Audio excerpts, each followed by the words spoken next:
Pizza. Good evening. I will call the Dublin City Council meeting of Monday, June 25th to order. Ann, would you please call the roll?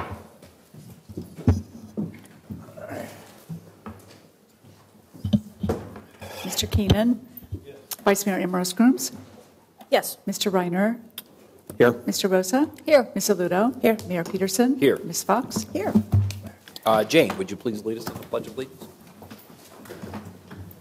I pledge allegiance to the flag of the United States of America and to the republic for which it stands, one nation, under God, indivisible, with liberty and justice for all.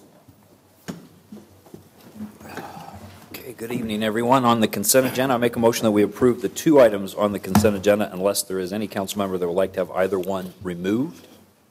So moved. Motion and seconded. John, thank you. Ann? Vice Mayor Ambrose-Grooms? Yes. Mr. Reiner? Yes. Ms. Aludo? Yes. Mayor Peterson? Yes. Mr. Keenan? Mr. Rosa? Yes. And Ms. Fox? Yes. Second reading public hearing on ordinances, ordinance 39-18. Ann? Rezoning approximately 47.37 acres on the east side of Highland Quarry Road, approximately 1,200 feet south of the intersection with Tullymore Drive from PUD Planned Unit Development District. This is Autumn Rose Woods 2 PUD Planned Unit Development District for an amendment to the approved development text to permit the split rail fence to remain along the perimeter of Reserve C to be owned by the City of Dublin. You're not Claudia. I'm not Claudia. Wow. I have no additional information as there were no requested changes, so we're just recommending approval with this. Any questions from council for Jenny? Hearing none. Ann? Vice Mayor Ambrose-Grooms? Yes. Mr. Keenan? Yes. Mr. Reiner? Yes. Ms. Fox? Yes. Mr. Rosa? Yes. Mayor Peterson? Yes. Ms. Aludo? Yes. Ordinance 40-18, Ann? Authorizing the city manager to execute and accept necessary conveyance documents to acquire 0.027 acre fee simple and warranty deed for right-of-way without limitation of existing access rights, 0.581 acre permanent utility and grading easement, 0.055 acre temporary easement from the Board of Education of the Dublin City School District for the property located along Highland Quarry Road for the public purpose of constructing a new roadway, which shall be open to the public without charge. Dana? No change since the introduction. I believe we had a follow-up memo regarding trees. Other than any questions, staff recommends approval. Questions from council? Did we look at anything that we could do about I think there were 5 landmark trees that were impacted by the road network? Paul or Megan, would you address that?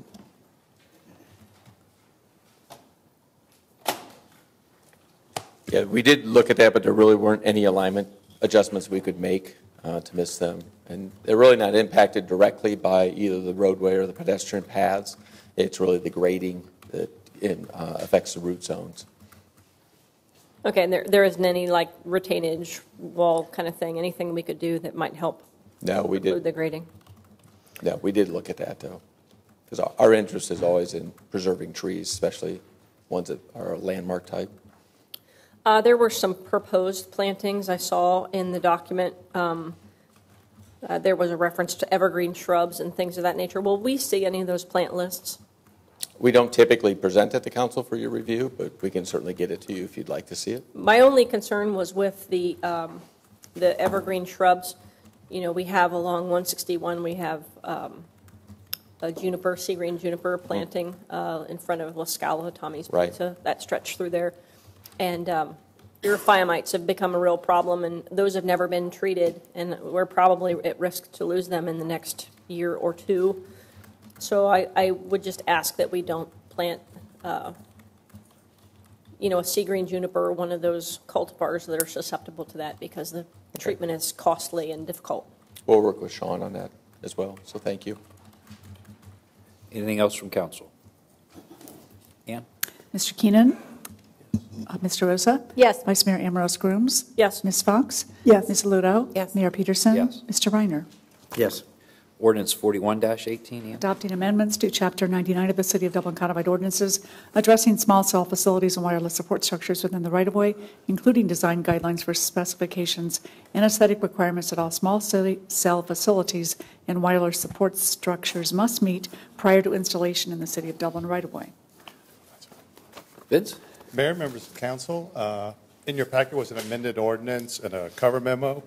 We did respond to questions raised at the first reading and made a couple of amendments to the ordinance and the guidelines. Specifically, we clarified a requirement that evergreen planting be used to screen ground-mounted equipment.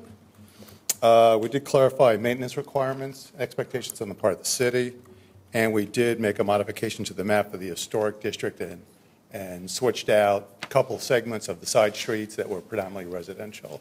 Other than that, no changes were made. Otherwise, happy to ask any, or rather answer any questions you might have. Any questions from council? I read the part where you could gather data on power usage. It didn't talk about dealing with their vendors, but you felt comfortable that you could still gather that information with that language? We do. It didn't specifically address, going to their vendors the way I had interpreted it, but if our legal counsel thinks that that does give us that kind of leeway out, I guess I'm comfortable with it. Any other questions? Yeah? Mayor Peterson? Yes. Ms. Aludo? Yes. Ms. Fox? Yes. Mr. Rosa? Yes. Mr. Reiner? Yes. Vice Mayor Amaros Grooms? Yes. Mr. Keenan?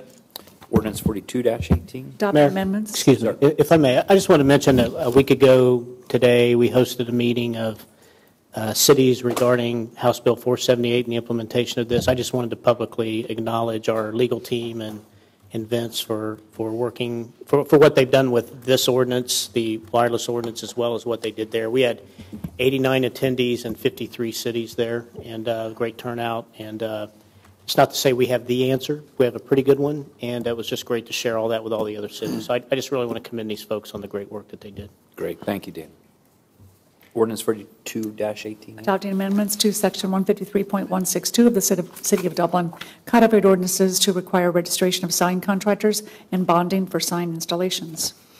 Vince? Thank you. Just one minor change in this ordinance, which was in response to a question raised by Mike regarding property damage, and we clarified the insurance language to specify that. Other than that, everything is as presented at the first reading. Questions from council? Hearing none. Ann? Mr. Rosa? Yes. Ms. Fox? Yes. Mr. Reiner? Yes. Mr. Keenan? Ms. Aludo? Yes. Vice Mayor Amaros Grooms? Yes. Mayor Peterson? Yes. Ordinance 43-18. Adopting the proposed tax budget for fiscal year 2019. David? This item would approve the 2019 tax budget for submittal to Delaware and Franklin counties, and there are no changes from the first reading. Any questions from council? Hearing none. Ann? Mr. Reiner? Yes. Mr. Rosa? Yes. Ms. Fox? Yes. Mayor Peterson? Yes. Ms. Aludo? Yes. Vice Mayor Amaros Grooms? Yes. Mr. Keenan? Introductions and first readings on ordinances. Ordinance 44-18. Ann? Authorizing the city manager to enter into an infrastructure agreement for the construction of the West Plaza of the Riverside Crossing Park and the completion of related streetscape enhancements to North High Street. Thanks. Thank you, Christina. Dana? And I'll hand it to Terry. Terry? Good evening. Before you this evening is an infrastructure reimbursement agreement. You can see the graphic on the slides there that indicate the location of the project that's covered by this agreement. It includes the West Plaza for River Crossing Park, as well as the completion of the streetscape enhancements along North High Street. In effect, the brickwork and the final curb work along North High Street was deferred because of all the construction activity that was going on adjacent to that. And this will provide an opportunity for that to get completed. And it also provides for the city to enter into a contract with Crawford Hoying through their construction arm bracket builders to undertake the construction of West Plaza on the city's behalf. We've done this quite a bit for public infrastructure, particularly when we have development agreements where there is high congestion with regard to development construction activity, where the idea of having multiple contractors representing multiple owners competing for space really accelerates the prospects for claims and delays and other kinds of challenges. The agreement that we're asking you through this ordinance authorize the city manager to enter into mimics the agreement that we have with Crawford Hoying for other infrastructure that they've performed for the city. At that time, this plaza plan and concept had not been advanced enough, and legal advisors to go ahead and prepare a separate reimbursement agreement that mimics the terms of the base reimbursement agreement that's in our Bridge Park Development Agreement. The cost of the improvements to include both the right-of-way enhancements and this plaza is $1.45 million. The staff would anticipate requesting council to take action to approve this ordinance authorizing the city manager to enter the agreement at your July 2nd meeting. Happy to answer any questions you may have. Questions from council? Jane?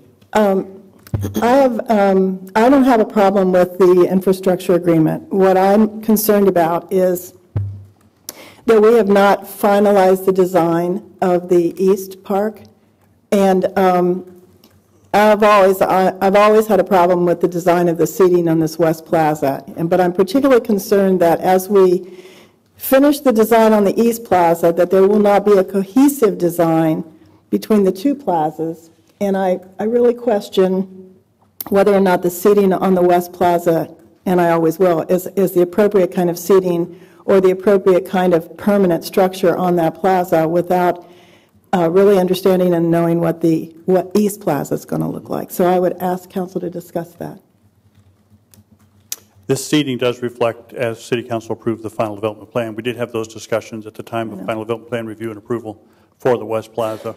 Those drawings are 100% complete and have been bid at this point. We do believe when you see the presentation tonight on the more detailed perspectives for the east side, including the video, you'll see the style and approach for the seating we believe is very compatible. Compatible with the seating here on the West Plaza? Yes. In design.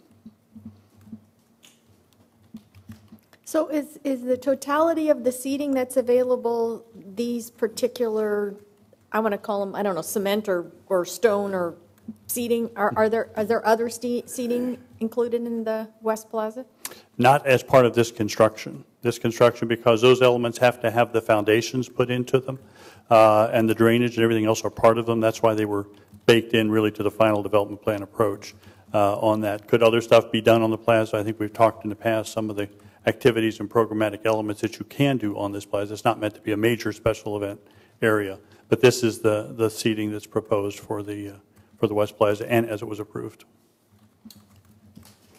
The site plan says pedestrian bridge, and I know it's not exactly part of what we're discussing here, but that does still include the bicycle. Correct. Area. Yes. So you can actually see the curb break on High Street where the combined bicycle and pedestrian crossing. Then also you can get access across the plaza, and pedestrians and bikes may then access the pedestrian bridge through that point. Okay, thank you. I have a couple questions about this this contract. What are the fees that we're paying, and who are we paying them to? The only fee that's included here would be Brackett's normal fee, and I think it's spelled out in the budget as the construction manager, standard construction management fee for its services. There are no costs or fees that go to Crawford Hoeing as a result of this. But who is responsible then if talks about this being a guaranteed maximum price, and if it were to go over this cost, that it was going to be picked up by the contractor? Who is that referring to, that language? Crawford Hoeing has those obligations to perform on the contract. So they're assuming a level of risk that if this project would go over budget, or if some materials or whatever would be damaged or things like of that nature, they're assuming that risk with no fees to offset that assumed risk? Other than for change orders, which we would approve as appropriate change orders, as those are totally authorized to the city to approve. So if they run into some tremendous unknown subsurface conditions, and we agree that those conditions result in an appropriate change order, we are able to do that. In some ways, it's very similar to the fee of a turner for the work that they're doing as a construction manager. That's really what Brackett is taking on here. But Brackett has been involved heavily with these documents and with the bidding of these documents, and feels very comfortable given their level of activity on that site with the contract and these terms. So Brackett's contract is with Crawford Hoying, it isn't with us? Correct. But we're acknowledging them in advance as the CM because they're the CM on the other two adjacent private projects, and that's the rationale for using this reimbursement agreement is you don't want competing CMs. You want a single CM to coordinate the entire body of work.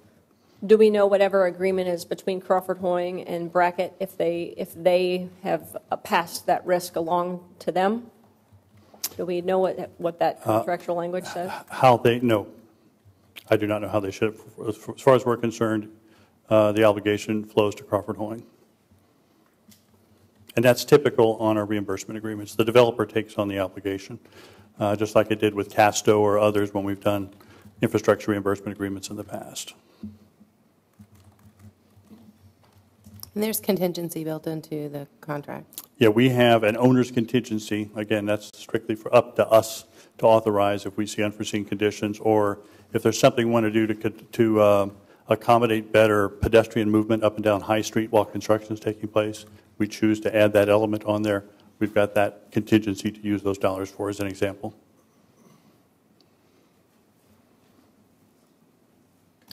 You'd mentioned earlier that the seating is out for bid. The bids are back? Or they have bid it. Brackett has bid it, yeah. They have been bid? Have been bid, yes. So if there's discussion of change or modifications on the east park, we really don't have an avenue to make a corresponding change at this point on this particular park. Yeah, if you wanted to modify the seating on this, you would not proceed with this bidding. Thank you. Jane, go ahead. I struggle with that. I'm looking at the pictures. I understand that there might be some design similarities, but I'm not seeing. I sat on ARB when this came through, and this is not I don't have a good image of what these look like, but I do think before we decide on this, especially since we're looking at design on the east, it's important to know what these look like compared to what we're looking at on the East Plaza. I just feel like you don't want different styles. I always struggle with a master plan that is done in segments so that you never really see the entire thing at one time so you understand what it's going to look like. And this piece has been done sort of separately. It comes through separately through the boards and commissions, and I suppose it did through council. But it would be really nice, at least for me, to be able to see what the whole plan looks like at once and what these seatings look like compared to what the seatings we may be getting on the other side. So I struggle with that. So, and then the other thing that I wanted to ask you about was the warranty. One of the things that said 1-year warranty after the finish of construction and 2 years for, I think it was sewer and water. Because the bridge will not be finished and many elements around here will not be finished until probably late into 2019, possibly even a year after. And we did have an issue with the roundabout. You know, when things are finally finalized and there might be something wrong and we're past the warranty because construction wasn't finished on many of the projects around, where does the city's liability fall on that? This is the same warranty we provide for all public construction projects. It is no different. I think your example with the roundabout, there's no contractor liability or obligation with those. Those are strictly design changes that the city is choosing to make after the fact.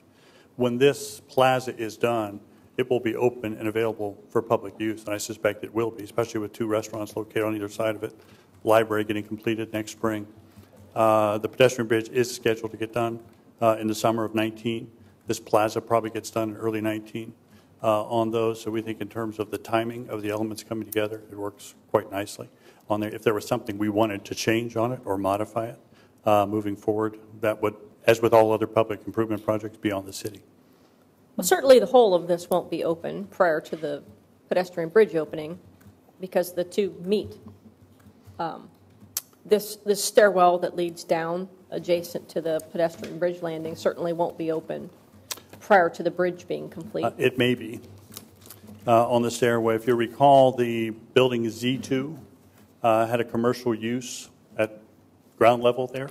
With regard to that, if the developer wants to work to help make things happen so that that would happen, The variable that we made you aware of in the memo was that we didn't want to have separate contractors doing the rail system here, handrail system, that is an extension of the bridge separately and independently. We want that done as part of the bridge. There is an allocation within this budget for temporary railing systems, so it's conceivable that that could get used. But if it isn't and it's closed off, and if the eastern edge of the plaza around the retaining wall, there is budget for temporary railing in that function. It would be set back sufficiently from the edge to allow the rest of the plaza to be used. But they do have a commercial tenant lined up for that ground floor space in building Z2.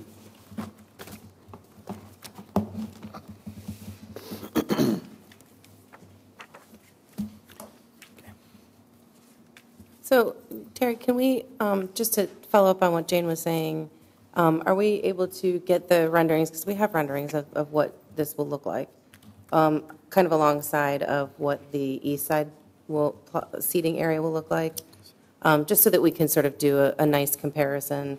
I think you can send that out before the next council meeting. We'd be happy to share with you the approved final development plan and kind of the as-bid drawings, the final versions of the stuff here. It'd be nice to have them together. Keep in mind there are differences between, they're not meant to mimic each other. You've got the historic brick in this plaza. You've got the much more modern brick on the other side.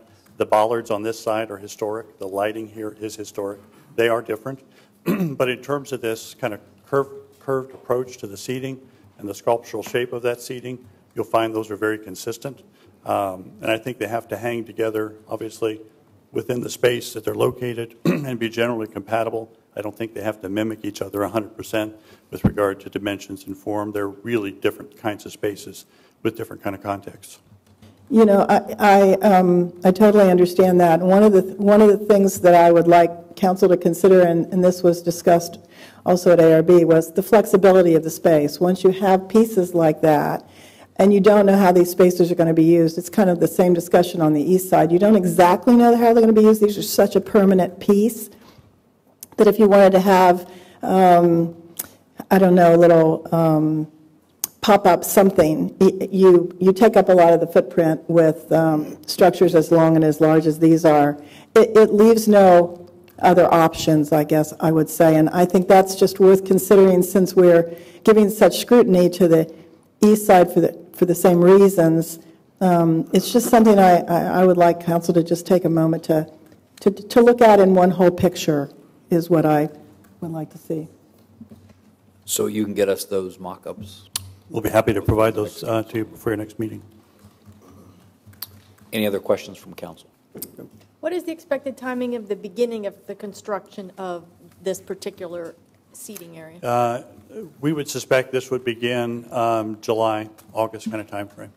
This year? Yeah. If you see that, if you're familiar with this location today, it's a hole in the ground that needs to get filled in on there. It needs to get filled in for a whole series. We can't obviously get the improvements, the public improvements done. They can't finish the Z2 on those elements there. So you really want to get that done before. It's going to be, if Z2 gets completed and we come in and do this later, it's going to be a more difficult challenge for us to do that. It can be done, but it will be more expensive. So it begin within 30 days? Yes. Yeah. Okay. Well, any other within 30 days after the approval of the ordinance. So you got another reading, you got a 30-day wait, then you've got start after that. So August? You're 45 days out. Really? Early August, yeah. Anything else they would do before then, they'd be doing at risk. Okay, we'll see you back on July 2nd on that issue. Thank you. Ordinance 45-18, Ann. Amending the annual appropriations for the fiscal year ending December 31, 2018. Angel? Good evening, members of council. This supplemental appropriation provides the funding in conjunction with the ordinance that Mr. Fogler just discussed with you, ordinance number 4418. So in this particular supplemental appropriation, the amount of $1,450,000 would be appropriated from the capital improvement tax fund, the unencumbered balance of that to an advance line. We would then transfer the money from the capital fund to the capital construction fund, where it would then be reappropriated to spend on this contract, as Terry outlined. This park project was contemplated to be funded through the issuance of long-term bonds, and so we would expect that this advance would get repaid when we issue those bonds for this project. Any questions from council? I'll introduce it. Thanks, Christine. Hearing none? No questions from council? All right, well, we'll see you back here on July 2nd on that one as well. Introduction on resolutions, Resolution 29-18, Ann? Sorry, accepting the lowest and best bid for the 2018 guardrail replacement and maintenance project. I'll introduce it. Dana. Yes, so this resolution has to do with the replacement of his existing steel guardrail with a painted galvanized steel guardrail on Avery Muirfield Drive, Summit View Road, and the replacement of timber guardrail on Memorial Drive west of Cartney Court, and then also timber guardrail on Reserve Drive. The bids came in favorable, and staff recommends passage of this resolution. Any questions from council?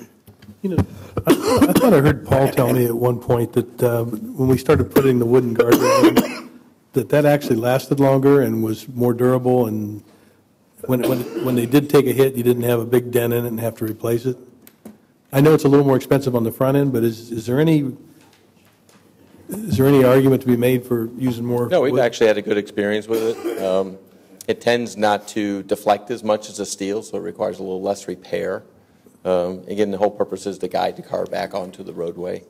Right. So yeah, other than the staining, that's really been the only maintenance issue. Is there any compelling argument to be made to use more of that better-looking The only material? difficulty is it is a thicker structure, so it's difficult based on offset from edge of roadway to make it work in all instances.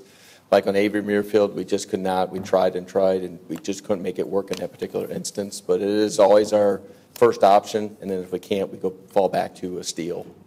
I know when we started doing that initially, there was a little concern about it. Well, it was a little extra cost, and yeah, didn't make sense. But our experience has been very, very good with it. Been very good, and the price has actually come down since then. Good, thank you. Yeah, you're welcome. Any other questions from council? I had one.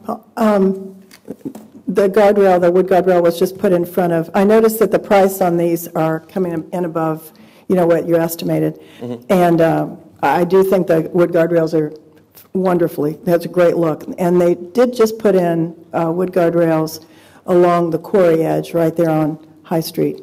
Right. And they drilled. How does that, I'm just kind of curious because it said the cost increase was probably due to having to bore into stone. That particular, I don't remember who the contractor was, but that particular job compared to what you're getting estimates on this, are you seeing big differences or is it just? Not really. And actually, I think in this case it was actually, I believe, a little lower than what we paid in that particular instance. Okay. Because it's a little less rock here, but the contractor was just fearful that they would encounter it. And then it's also working around existing utilities. A lot of times in our right-of-way, where existing guardrail is and utilities have gone in afterwards, then we have to work around those if they're in close proximity to the rail itself. Okay, thank you. Any other questions from council? No, I just want to thank you for keeping this policy in effect, trying to do probably a more aesthetically pleasing look to the entire community. I know we set these goals a number of years ago and have tried to implement them ever since then, so thank you. Ann? Ms. Aludo?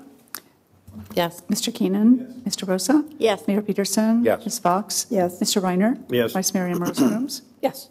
Resolution 30-18, Ann? Adopting the lowest and best bid for the 2018 pedestrian tunnel maintenance. I'll introduce it. Thank you, Christina. Dana? Yes, staff publicly bid, and we received 5 competitive bids for the pedestrian tunnel maintenance. As in your memo, this tunnel in particular is on Memorial Drive. It's west of Kilburney Court and east of Dunaker Park Drive. We received favorable bid. The company, Sinesis Construction, is pre-qualified through ODOT. They're a very reputable company, and we recommend approval of this bid. Questions from council? Is the other tunnel under that section of Memorial Drive, is it scheduled for any service as well? I'm sure it will be at the appropriate time. I just don't know the timing off that. I can check on that and get back to you. I know they're both the same age and they're in very similar conditions, so. Yeah, just we go through and rate these as we do with sidewalks and guardrail and pavement and so forth. And so based on the rating, we'll do that. Now, sometimes if we can get if maintenance is needed enough, we can jointly bid these and get better costs, if you will, to do both, but that's not quite the situation here. Thanks. Any update on the Glick Road tunnel that I inquired about tomorrow? Megan responded with, you'll have an email tomorrow. So, For the record. so that one thing we noticed is that concrete floor under Glick Road, it seems to be higher. And I know that because the beverage cart had almost the roof torn off of it going through the first couple times. So it's a different elevation. I wonder if that had something to do with the drainage, you know, why it was holding water in there. But I'll look for the memo tomorrow. Okay. Megan, is this an improved system from the original? Because, you know, the way the stone was spalling and pulling away. So under this repair, are we going to, like, upgrade these? Is this going to be more, I guess what I'm looking for, is this going to be a more permanent fix from the original design? Yes. The way it's engineered now. What you've seen, what we've done the past couple years with the vertical walls with the stone facing on it, that's becoming our standard. And we believe it will be much more durable and long-lasting. What do you think was wrong with the original design?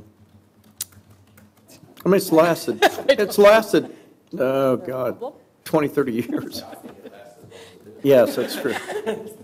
Actually, it's amazing because it was basically cinder block laid on the slope and then stone facing just mortared up against the face of it, where we've removed several of them. So we've been surprised they've lasted as long as they have.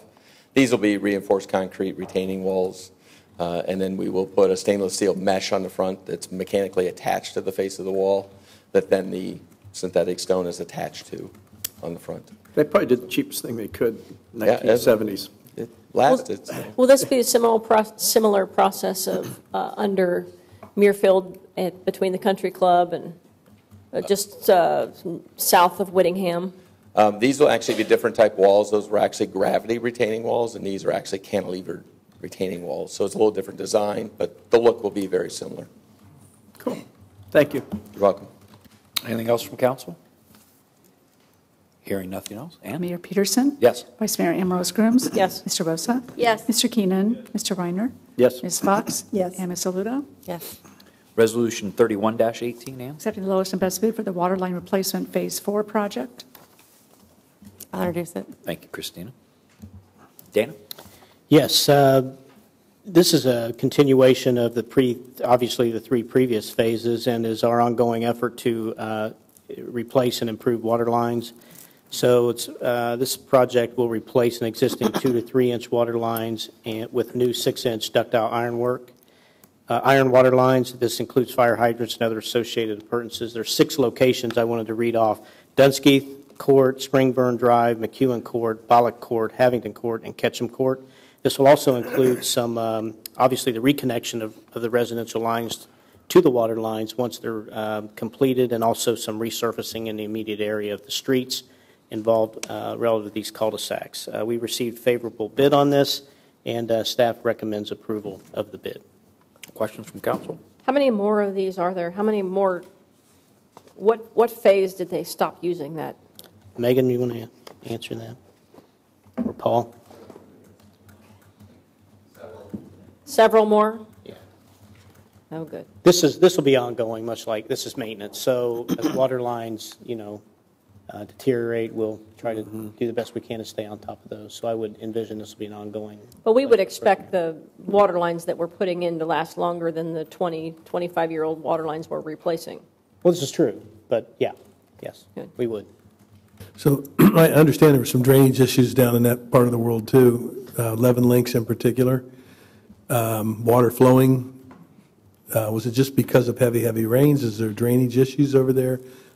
One resident had water flowing into their basement through the window. Yeah, I actually had a conversation about that situation with our risk manager last week, and I think from his determination, it didn't come from overland runoff. From what he evaluated initially, he and I just briefly talked about it. Apparently, in his assessment, it looked like gutters that overflowed along the side of the house that filled the window well. But we didn't have any evidence that it was actually surface runoff going into the window well itself.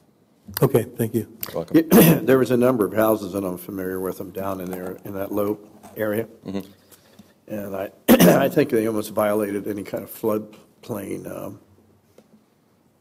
Filling and. Oh, possibility, yeah, they were just, it was just really a bad placement of houses. I don't disagree. No doubt about it. And we've had nothing but continual problems over there with them for 30 years. Well, and it may warrant at some point curb and gutter, rather than water sheeting on asphalt is, when you get the 2.5, 3 inches of rain in a day, it becomes more problematic. I think you capture a lot of that water and take it into a storm drain situation rather than surface drain through some real low-lying properties. Any other questions from council? Hearing none. Ann? Ms. Fox? Yes. Ms. Aludo? Yes. Mr. Keenan? Mr. Bosa? Yes. Mr. Reiner? Yes. Vice Mayor Ambrose Grooms? Yes. Mayor Peterson? Yes. Resolution 32-18. Accepting the lowest and best bid for the City Hall restroom renovations project. I'll introduce it. Thank you, Christine. Dana? The memo in your packet pretty well explains this situation. I think you're all familiar with the restrooms here at City Hall off the main lobby. Probably well overdue for a renovation. This isn't just a painting and replacing of tile and things like that. There's some code issues we want to address, and this will involve some moving of walls and things like that. So pretty significant project. Part of the cost of this also considers the short time frame that we want to get this done in while you are in recess and for the summer, and we're going to try to get this knocked out during that time frame. Any questions from council? We have some compliance issues also, correct? I'm sorry? We have some compliance issues that we're trying to issues. Yes. remediate. Any other comments? Hearing none. Ann? Mr. Keenan? Yes. Vice Mayor Ambrose Grooms? Yes. Mr. Reiner? Yes. Ms. Fox? Yes. Ms. Aludo? Yes. Mayor Peterson? Yes. Mr. Rosa? Yes. Moving on to the other portion of the agenda, park naming holder right earthworks. Matthew? Good evening, Mayor, members of council. We have another park to name. Hopefully we will be opening this park to the public in August. It's better known as the Holder Right Earthworks. I'll just leave it at that. It has been dubbed that for decades based on some of the archaeological digs that have taken place on the site and the landowners at the time of those digs. But this property is very unique. It's going to offer us, as a community, for a very unique opportunity for some interpretive and educational type of recreation. This site of the park has very interesting features, including ancient Hopewellian burial mounds and earthworks. It also has the first framed farmhouse, rather than cabins, that was constructed in Dublin. And we have Wright's Run that runs right through the property, which offers a lot of unique natural features of cliffs and waterfalls and caves and the like. The master plan for this park began back in 2011, and there were several input sessions and consultants and stakeholders that have been working on the design and the purpose of this park. I'll put it up here on the screen just to give everybody reference. It's right along Emerald Parkway, the new section of Phase 8. The entrance to the park will come in off of Emerald Parkway itself. You can see by the master plan, it's phased in multiple phases. The interpretive center, or the farmhouse renovations, were actually conducted in 2014. The next phase will actually allow us to open that up to the public by offering restrooms. The phase that we're going to be working on now is under construction now is the visitor orientation space. They're highlighted in the red in the lower right-hand corner. And then the future phases of the park include the eastern trail system up and around the large burial mound that's currently on city property, and then hopefully the western trail system that could be acquired through land acquisition and future design. On the very left western edge of the park, you'll see the very small square that is known as the Ferris Cemetery marker, which also has significance to this park. The reason I bring all these items to the forefront is the naming of this park is one of the things in our policies for naming the park is the history and the names of the people that have that lived on the land or worked the land and so forth. And so one of the things that we really looked hard at is who were these landowners and what significance did they bring to the park name. We also received an official request from current family members of the Holder family who have asked us to consider removing or replacing the Holder name and using the Ferris name, who was the original settler of the property and also the one who constructed the farmhouse himself, and then keeping the Wright family's name associated with that, to consider naming the park Ferris Wright Park. I feel as though this is worthy and valuable to the history of that park, as it is going to be significant in order for us to tell the story of Dublin's past.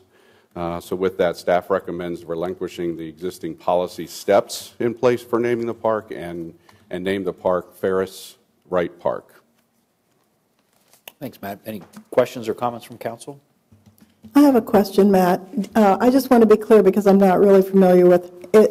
You said that the part that's circled in the sort of the purple, is that not yet owned by the city? That's correct. Okay. And the intention is hopefully at some point that it would be a land acquisition. I don't know who owns that, but if we were to, are we going to run into the same problem when we name it Ferris Wright if a landowner on the same park would want their name on it?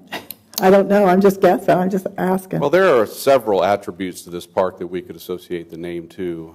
But given the family that we purchased this parcel from to actually make this a reality for the community, I think that weighs very heavily on the naming of the park itself.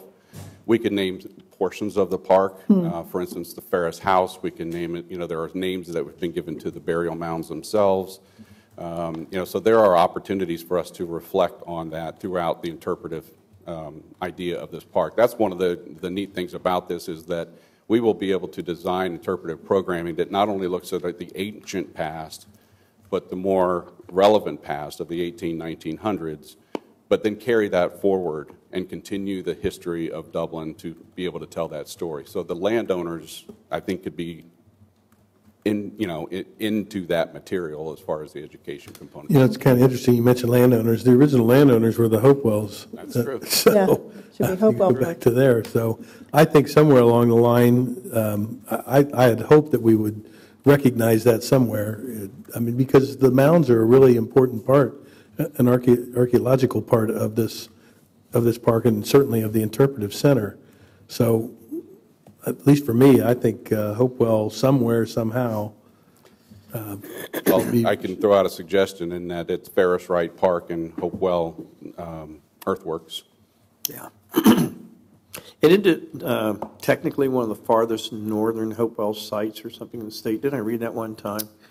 I don't think it is the Idina furthest, but sites, it is, I don't think it is the furthest, but it is one of the most northern. Yeah. And then another question. Years ago, and I think it may have been your father, I'm not sure, but there was bones found, and Tom Holton brought this up again, by a team of archaeologists from OSU. They were found down in the caves and thing we call the Devil Hole, part that we don't own yet.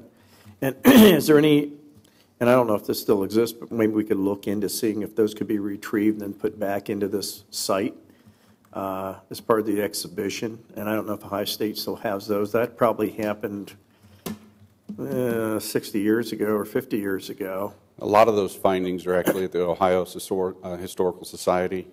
We have reached out to them over the past and done research on it. Unfortunately, those items have not been necessarily marked as to where they were found in some cases. But some of those things that you are referring to, we have some research going on currently, and one of the unique things about this is our story will evolve over time as we continue to learn. So I think it's Brad Lepper does the article in the Dispatch, and he's quite a resource on all of this. He's done some actually articles on this particular site, so I'm sure you're going to reach out to him as you move forward. Absolutely. Yeah, let's hope Ohio State still has those. I guess it was 5 or 6 skulls that were taken out of the Devil's Pit. Obviously, these people were sacrificed or thrown down inside that hole. And it'd be sort of neat to get all that history back, because it's... John, is that why Randy Roth used to take us down there one at a time and initiate you on council? I'll take you down there and you remember? Show you what you're saying. Randy, my first days on council. We digress, said, Matt. I do this. believe that some of these artifacts might still be intact locally. It's a rowdy group. I think there are some folks around that might still have some of those. I know at one point in time there was a donation to the zoo, and they had some of the artifacts up there as well. But I think there are some in private collections that we might want to pursue. I know as a kid, I personally found arrowheads in these farms. I'll start with you. Mrs. Holder would always be fast with a popsicle, and if you were walking around back there, there was a huge collection of things. And I'll give you a couple names of people to start with. I don't know that we'll find the skulls, but we'll be able to. There was a lot of pottery as well, and there was some tanned animal hides and things like that. Family members have been very generous in providing us an inventory of their own collection. So we know where to find a lot of the pieces that are more recent in history. So, as we tell that story, it's going to be a very intense process to, put all these pieces together. I will say, though, that we are working with the local firm Rodo, who is an interpretive type of interactive designer here in Dublin, to work on the design of the interpretive inside of that house. So we're working on those concepts as we speak. Yeah, I think Council's spot on. There's the tremendous value with the Holder right and it being the first stick construction and things like that. To me, as wonderful as that is, the even more value is on the more historical kind of Indian documentation that we can have on there. The only other question I had, reading through the documents, it looked like you were going to raise the building that was the outdoor garage, or the detached garage. That has already been raised. Oh, it has? Yes. Sorry. Before my time, but it's been raised. Must have been an older document attached here that talked about doing so.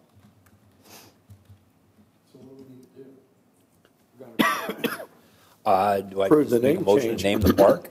I make a motion we name the park Ferris Wright Park, and should we put in the Hopewell Earthworks as part of the name, or is that? Yeah, we can. Can we make it a temporary name until we assemble all of what might become this park? We can name it and always rename it. Yeah, I'm sure you can do anything you want. You can change the name of any park as often as you want, but I totally get your point. I think if you were to garner more of the property in the future somehow, some way, maybe, then... And if we got more of the archaeological stuff that might have been on there, that might change the picture a little bit. It certainly is, as has been pointed out by all of you, the Hopewell part of this is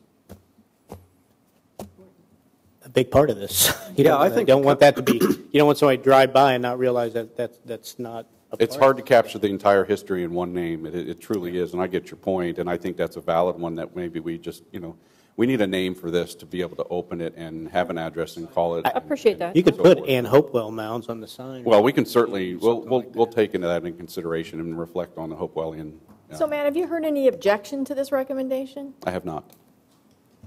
And also, you'd want to be able to go by the park and know that this was an Indian Mound Park. I mean, if you just name it Ferris Wright, which obviously there's much justification for that, but no one would really distinguish it from any other park that we had, so it might be really important that we do that. Yep. And I have one more question. I can't help but, when I drive by, as I watch them dig up the dirt, wonder how we recover archaeological remains if we find them, and have you, and what happens when we do find them. Thankfully, there was some forethought, and that we did have OSU Archaeological Department come out and do several digs. Our strategy is, before we move dirt, we see what's in it. So everything that's being moved to accommodate the construction today has been fine-tooth combed. Yeah.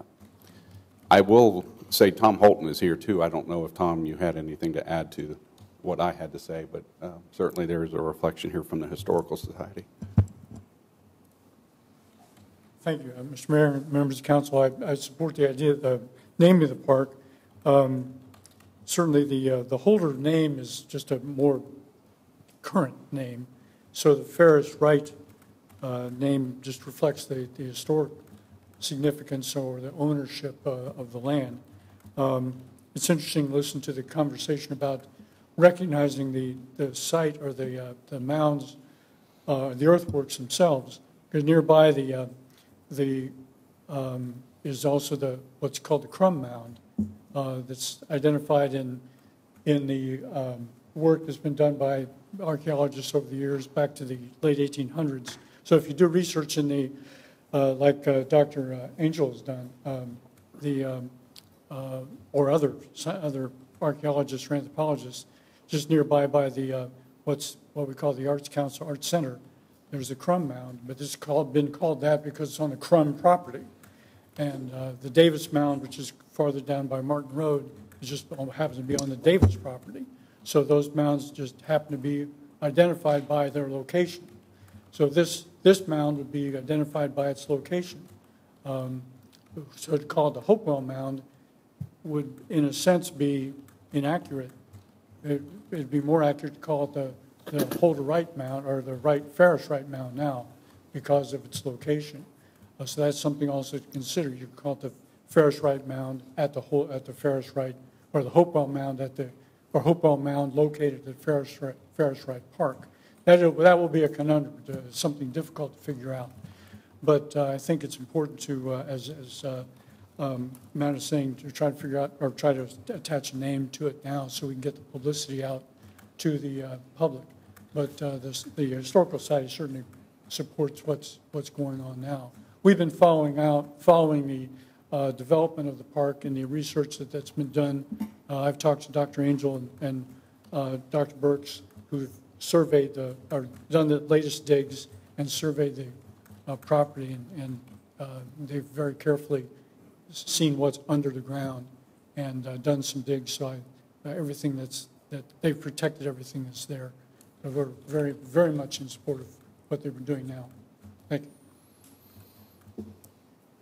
Okay, it seems to me like the easy nut to crack here is the Ferris Wright Park name, but recognizing, do we want to include in that some reference, but understanding Tom's point about the Hopewell earthworks may be misleading. I kind of think, though, if it was sort of on a sign, people may actually pull their car in and go check it out if they see that, and it's not just a park, but, you know, if there's something special and significant. I agree. I mean, I think the earthworks piece has to be in there somewhere because it implies exactly what it is. And that's more of a signage thing, right? Could you bring us a mock-up of a proposed sign where you could incorporate Ferris Wright and Hopewell, something that recognizes Tom's concern, but also puts a highlight on what this is? Because I really do think people will pull off of Emerald Parkway and go in and check it out. Far more than the first stick-built construction home. That won't fit Which on the sign. is certainly valuable, but, Yeah. you know, Indian mounds would be more interesting to most, I think. Well, then I make a motion that we name or rename this park the Ferris Wright Park with a preference for the Hopewell earthworks to be referenced in some way on that sign. And also, I think Chris makes an excellent point that we have the hope and intention as we compile more land and more things to incorporate more names in the name of the park to recognize any future. I'll second that. Well. Ann? Mr. Rosa? Yes. Mayor Peterson? Yes. Ms. Fox? Yes. Vice Mayor Ambrose Grooms? Yes. Mr. Reiner? Yes. Ms. Aludo? Yes. And Mr. Keenan? Did we get where you needed to be, Dana? I'm going to turn it over. Jenny, you're going to kick this off? Yeah. Good evening, Mayor, members of council. We are before you tonight with some revised information that was provided in your packet to address concerns and comments raised at the May meeting regarding the Riverside Crossing Park. No formal action is requested of council tonight, just an opportunity to talk through what the proposed design solutions are. So I'm going to kick it off with just a quick overview, because there were some questions at the previous meeting about the review process. Hey, Jenny, can I interrupt you just for a please, second? sir. I make a motion that we remove this from the table and open it back up for sorry. discussion. Is there a second? A second. Ann? Mr. Rosa? Yes. Ms. Fox? Yes. Mr. Reiner? Yes. Mr. Keenan? Vice Mayor Ambrose Grooms? Yes. Ms. Aludo? Yes. Mayor Peterson? Yes. Sorry, Jenny, go ahead. No, I'm bad. So in terms of process, as we discussed at the previous meeting in May, the basic plan was approved by council in December of 2016, which was then based on the prior approval of the master plan and all the public input that had been gained through that particular process, and really detailed information was provided in your packet regarding that. The process that we're currently in now is the portions that are in the red box. So it's a development plan and a site plan together. The first three boxes show the various reviews that have happened from January of 2018 up till May 7th, where we had our last review. Then we're before you tonight, as I said, to just get some feedback about your comments. And then based on the direction from council at the last meeting about how to proceed, we are going to then, following tonight's feedback and information, go forward with a public meeting to gain any additional input from the public. And then we will return to council. We are tentatively scheduled for that August 13th meeting for formal action regarding approval of the development plan and the site plan. So I can answer any questions if you have any about the process. Otherwise, I'm going to kick it off to Matt and Chris to go through in detail how we've answered your comments and questions. Okay.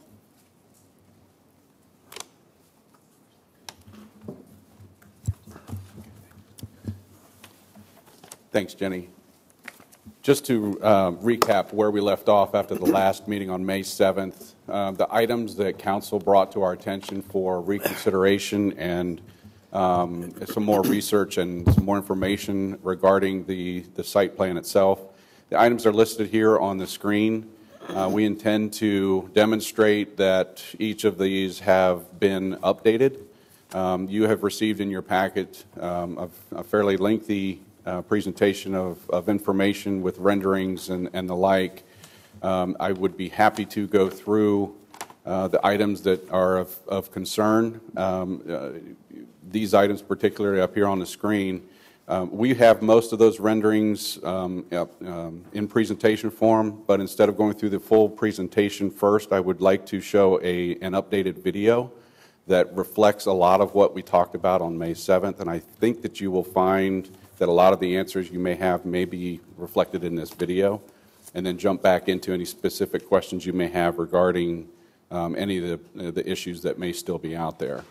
Before I do that, I do want to go into a little bit of the timeline of the public engagement. One of the elements that was discussed at the May 7th meeting. In your packet, there was a very lengthy memo summarizing and detailing some of the, or all of the public engagement sessions that happened since the conception of this, the plan. Up on the screen, you'll see in 2013, we started with the Joint Council Planning Commission workshop in January. The State of the City presentation reflected some of the outcomes of that workshop. In September, we engaged the young professionals, had an interview series, and then followed that up with another council workshop. And in October of 2013, we held the Bridge Street District Cider River Corridor Community Forum at OCLC, which we had about 250 people show up for. We've received several pieces of input and feedback from that session as well. I think that is all reflected in your packet. And then in 2014, there was a State of the City presentation that provided a conceptual plan of the Riverside Crossing Park.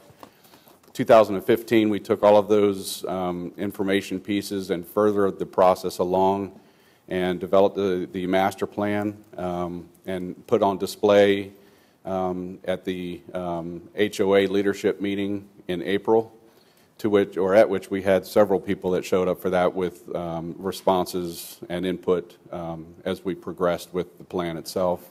Into 2016, we then embarked into displays and open house announcement at the State of the City address in March. Then took the displays and input Dropbox at the Community Recreation Center, received several pieces of information and feedback from the public at that point. And then we also we gathered input via the web and social media outlets that the city uses, which gave us another series of feedback throughout the community. The final proposed master plan, community open house, and input session led us to where we are today through bits and pieces of feedback, then, as Jenny mentioned, through some of the other meetings with planning and zoning and Architectural Review Board sessions as well. So with that, that's just a summary. I know that there's a little bit more detail in your packet. I'd be happy to answer any questions you have regarding that public input timeline. And with that, I would like to move forward to Dana. Yeah, before you play the video, I just would point out, certainly this is a good way to visualize, but we can also use the video, can we not the first time through, but later in the presentation to start, stop, and Yes. show Yes. perspectives as well as you ask your questions. So it can also be used for that, just so you know. This video is about 4.5, 5 minutes long, but it does give you a whole different perspective from the last video that you've seen or the renderings that you've seen. And I'd like to give kudos to Chris Kimbrell from MKSK and his crew for putting this together in such short notice. So we'll pull that up for you now, and we'll play that, and then we'll come back through and answer any questions or any details you may have.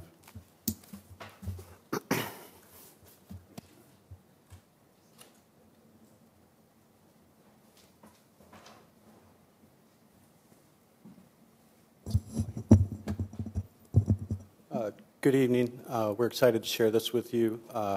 We sensed that there was some difficulty with the visualizations we've given you before with understanding slope, scale, materials, and so we are hopeful that this will give you a better sense of the overall character of the park and of the overall space.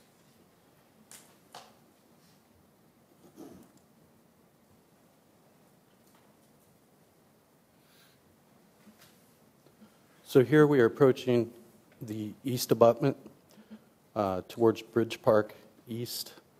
You can see an enhanced water feature to your left, looking north.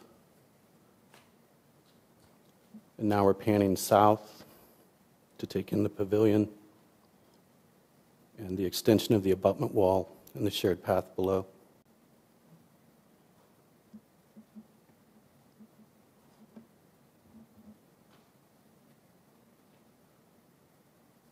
This is a view looking north into the lower plaza, down the stairs.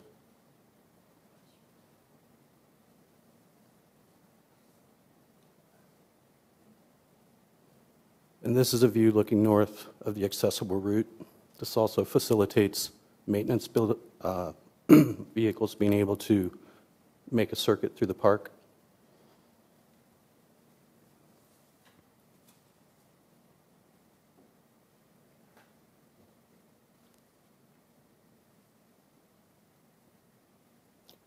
Some of the seating elements. You see the upper tier of the water feature and the catchment at the base, which is an open paver system with a shallow reservoir below. Some additional seating. Now we're moving south up the stairs towards the pavilion.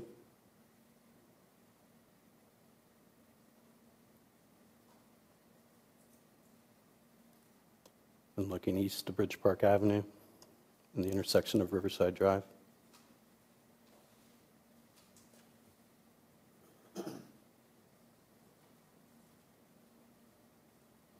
This illustrates the accessible ramps into the restroom facilities.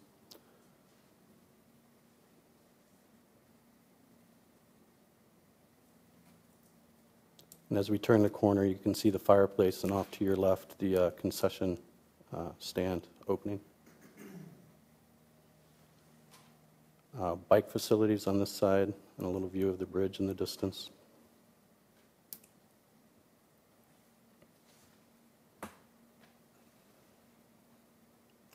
And as we turn south, this path connects to the main shared use path, which ultimately connects to the shared use paths adjacent to the bypass leading to the nature center.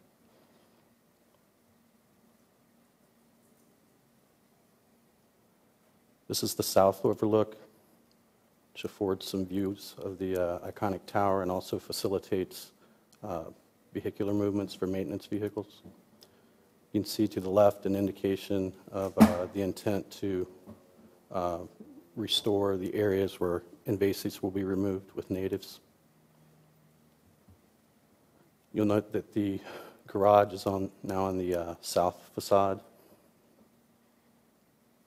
And there's a man door located to your right.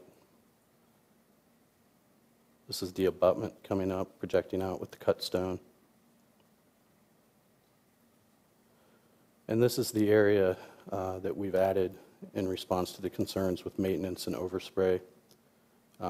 We've since continued to study it and added a path which will make that an accessible space. These are the lawn terraces, which allow for a variety of seating scenarios and ways to get down into the park.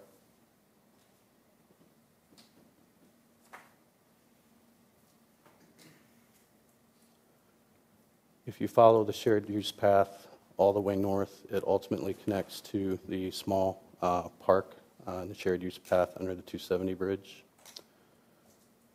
This is the middle overlook, and also just north of where we're at, where that space down below will provide access to the river from the shared use path. Now we are crossing the event lawn and approaching the battered wall. This is one of 3 nodes along the battered wall to provide some opportunities for seating.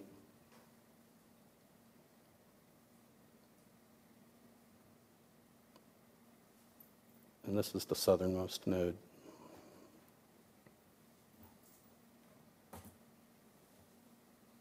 And as we pan out, you can see the green roof on the pavilion and the bridge in the distance.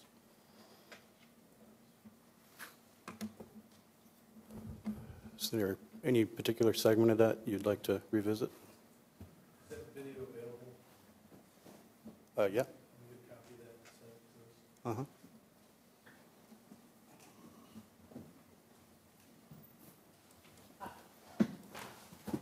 I have a couple things I'd like to ask a few questions about. The last portion, you had a seat wall that the back of the seat wall went to Riverside Drive. Mm-hmm. What will go on the top of that wall? It will be a battered stone veneer and then just a... Can you bring any of those images up to freeze them? It was right there towards the end of the...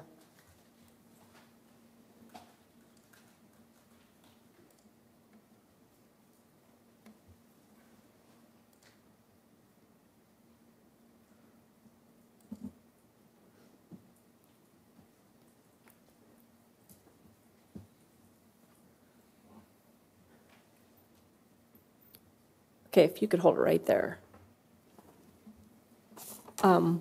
Will there be any elements from on the top portion where the largest shadowed fellow there, right in front of the white car? Mm-hmm. Will there be any elements on the back side of, or on the Riverside Drive side of that wall? In terms of paving? Would we have any code issues? So that's seat height, so it's somewhere in the neighborhood of 28 inches. There is not a code issue there. We don't have any issues with having a sidewalk, level tree lawn, and then a 28-inch drop? No. Okay. Can I ask a question just so I understand on that image? Where that little white, is everybody's arrow there? Yep. Where that little white arrow is, the top, is that flush with the grass behind it? It Is there is. Okay, so the grass comes down straight across to the top of that, whatever that material is. That's correct. And it's proposed to be limestone, similar to for instance, the stone wall that is going in at Grounds of Remembrance, like a typical Dublin rubble veneer. So it's poured in place concrete with a veneer stone affixed to it? That's correct. By various processes. Okay. You know, one thing you might think about in the future, and on that grass strip, is maybe a buffering of a low hedge. And this is something not now, but to break off the pedestrian space from the automobile space of the road. So whether it be a hedge of Taxus Hicks size or something, that might be a future idea to make both spaces sort of separate, and yet the pedestrians are more comfortable in their space and block some of the traffic noise. We could explore just the purpose. You can see where my arrow's at past those two people at the end, there are typical man stairs, and the purpose of that is so that folks parked on Riverside Drive, or if there's events with food trucks and things, that it's easier to get down into the park. But we could certainly explore on either side of that a planting to make it more intimate. Did you guys did a lot of the riverfront down in town, right? Yes, we did all of it. Okay. So this week we hosted 48 states. 2 of them didn't show up, of the people that actually run landscape architecture for every state, usually appointed by the governor or whatever. And they had a convention this weekend here where we had business to discuss. But one of the things we did do is for entertainment was to take a tour of your park down there, which I think really impressed all these people from all these other states around the country. And I think one thing you did here that I really like that you didn't do down there, and it's, of course, how the site works and stuff, because you've incorporated some really neat swing benches and some little spot fountains along the wall with a little fish and things. Very, very clever. I was just interested in watching what all these landscape architects who are probably the apex landscape architects in the United States, what they were taking pictures of your work. And that sort of interested me, so I sort of hung back and just watched them. And I think what you did here that's really interesting is when you come across the bridge, incorporating the water feature, and I know water features are expensive and tough to maintain, but that was sort of an interesting idea, the 2-level water feature. And then yet you still had the entertainment space and took the grade change out but dropping the wall in so that would become more usable for an event space, which is probably pretty clever. So, we still have the event space, and yet when you come across where all the action is and the people are passing back and forth, you had a waterfall and still worked in a pretty interesting space. So I think you did a pretty good job with it. Your plan that you showed us last time pretty much matched this video.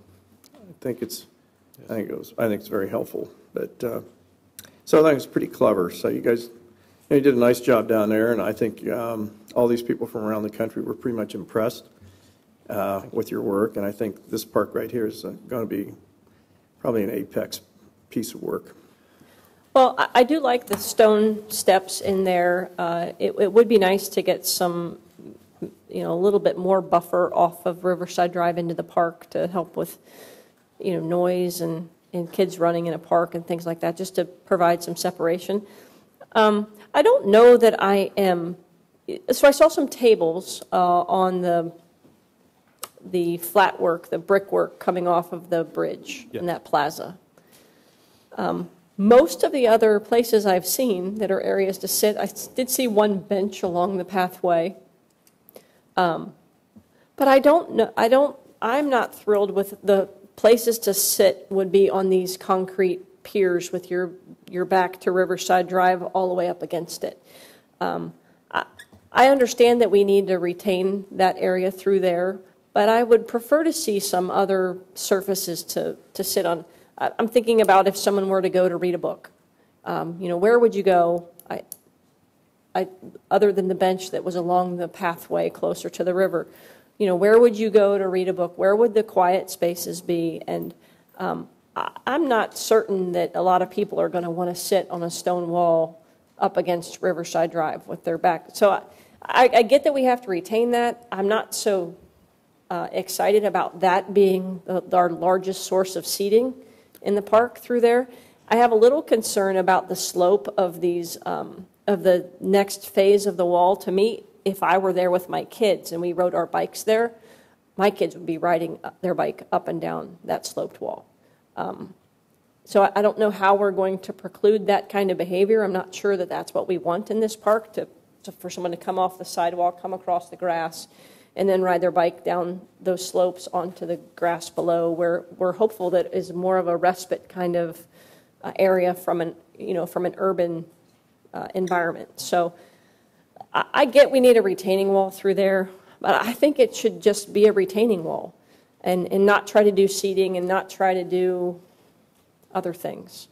I think the thinking on the seating particularly was that it was more oriented to people that might just be casually passing by and/or events where somebody's grabbed a hot dog or a burrito or something at a food truck parked in the parallel parking adjacent to it, and it gives them a convenient place to sit down for a moment and eat. In my mind, the places for respite probably tend to be the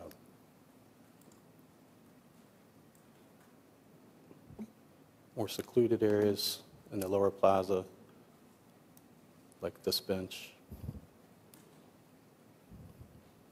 or the seating. So it appears that on that bench to the right, if you could pause for a moment, it appears that that bench is a 90-degree angle or thereabouts.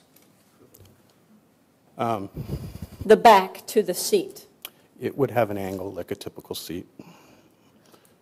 It would not To be. me, that doesn't look very comfortable place to be. If it's That's fair. cold, nothing moves coldness more than concrete. I would prefer to see some seating, and I appreciate these tables through here. I think those are a really nice add, but you know, I would prefer to see retaining walls retain and seating areas seat, rather than have one element try to accomplish both of those things, because I've not sat on many retaining walls that I felt were very comfortable. We have one out back of the Golf Club Dublin there. There's a retaining wall, and there's a pathway below. They just don't tend to be great spaces to linger on. I agree. If you were going to wolf down a burrito at lunchtime and just wanted to be outside for a few minutes, it probably would fit the bill. I'm kind of hoping that people want to linger in this park. That's fair. I don't know that this is an exact representation of where we'll land with this. All of these elements are evolving based on your feedback and feedback from the public, and we can certainly study all of that. I will say that the intent is not to have that be a 90-degree angle, which would be uncomfortable. Hey, Chris, can I piggyback on that? Absolutely. So if we stayed right there for a minute, because I feel exactly the same way. I think I was the one last time that said, could we create some cozy places with some landscaping where I could read the book for a while? And I didn't feel them as we were going. So right, if the amount of cement here came down by 85%, and there was even just green space around that planter there, and there were benches surrounding that planter there, you'd have an entirely different feel about what's happening in that space. And if you'll back up a little bit, just you were there.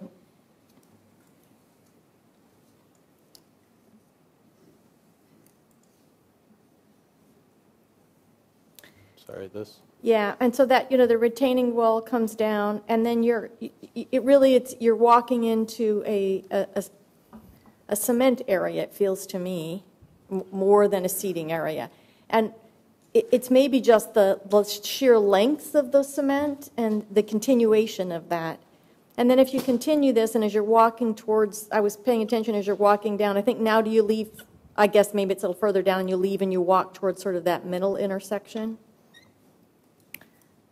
Or the middle part of the park. It's probably a little bit further along.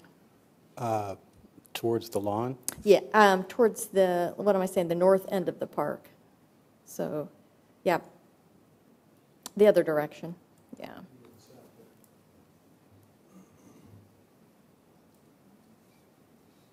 No, the other way. Yeah.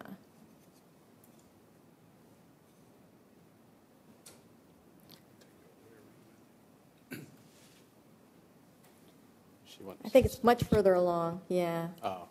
Much further down. There we go. All this entire way, we've got one bench without a planter. Right, or still south. Okay, then we need to go the other direction. Same. We're going south now. It'll turn around. I think it's important to note, too, and all these comments are quite good and valid. We're concentrating on now is the hardscape of the park, and so some of these final details of bench placements and. But it's more than a bench placement. What I'm not saying that we could solve it if you put 15 benches here. I'm saying something different.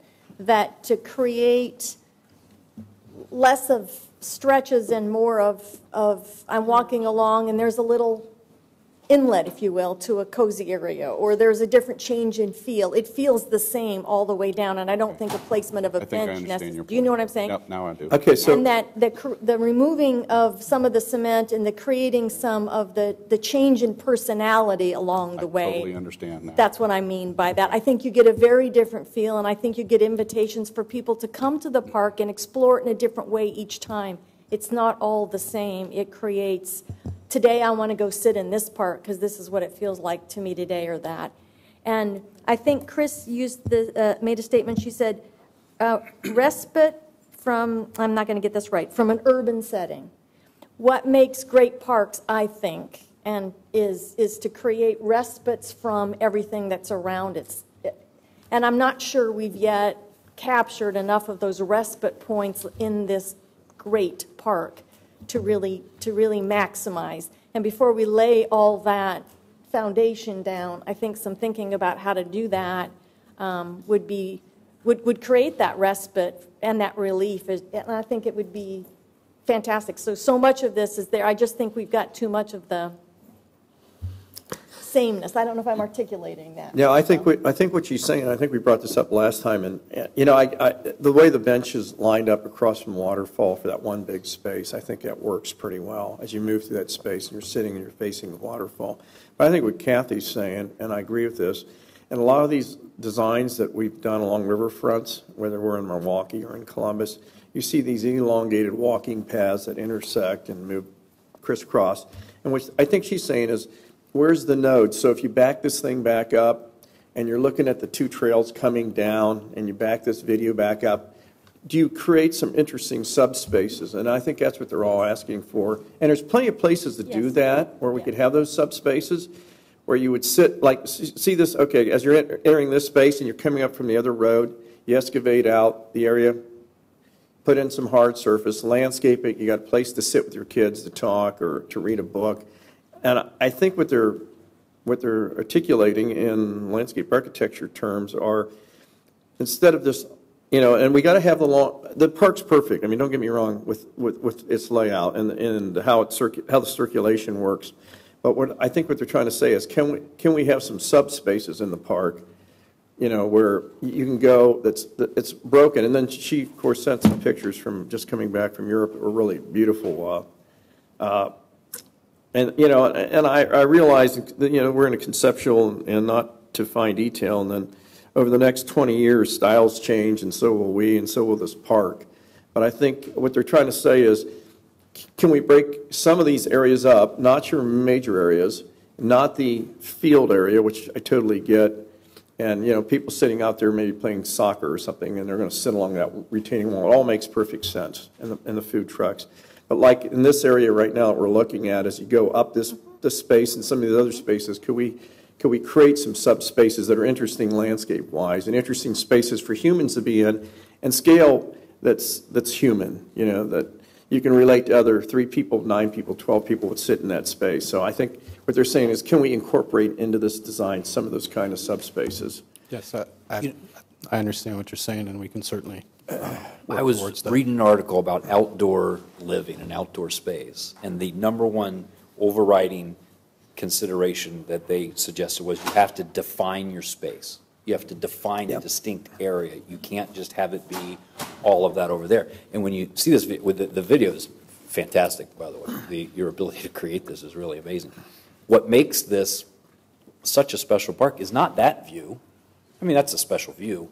But when you see like where the fireplace area is and you see where the tables are, those are the places you think, well, it's going to be a nice walk to get there, but that's where I'm going. I'm going to that area, that place, that defined place with maybe a more, and I know what Chris is saying, a more comfortable place to sit down than a cement slab. And I wonder if we couldn't, I mean, this is going to maybe sound like a ridiculous thing to say, but it's almost like where the plaza was with the fireplace is kind of like one room of the house, and then where the tables are, there's another room of the house. If we could have other sort of areas that are defined where you could go, I think all the rest of this would be much more palatable and acceptable, and it looks great if you had those other special places internal to go, like destination spots within the park, if that makes any sense. It does. And maybe that is more of a fine-tuning, you know, bell or whistle to put on at the end as opposed to an infrastructure deal, because the rest of it looks just fantastic. No, this is good feedback. This is, and now that we understand where you're going with it, we can certainly adopt that and put it into the plan. Yeah, the whole concept is fine. I don't think anybody's against the concept. I think we need the massive entertainment event space, and then we need these other spaces. But I think what everybody's saying, it'd be cool if we can bring these back to more of a human scale. Some of the spaces, some of them we can't, because the way you laid out the fountain, it's going to be viewed from two directions, which is pretty clever. People are going to sit there and watch it and read a book under the trees. But there's other places where these nodes could be created for humans that Greg just mentioned, that are more like rooms in a house that you would feel comfortable in. Sure. So if a guy's in a hotel across the street and he comes down there and he wants to work on his iPad or his computer, he's sitting in a nice little space with, and as you know, as a landscape architect, it's backdropped by planting elements, so he feels comfortable in that space. Sometimes it's retaining walls that are up to a certain height. Sometimes it's plants set at a certain elevation. But, you know, he feels good in that space, and I think that's what they're trying to say. Could you explain more about the river access that you mentioned? I know it didn't show much in there, but what's that all about? Can you pull up the plan for a second?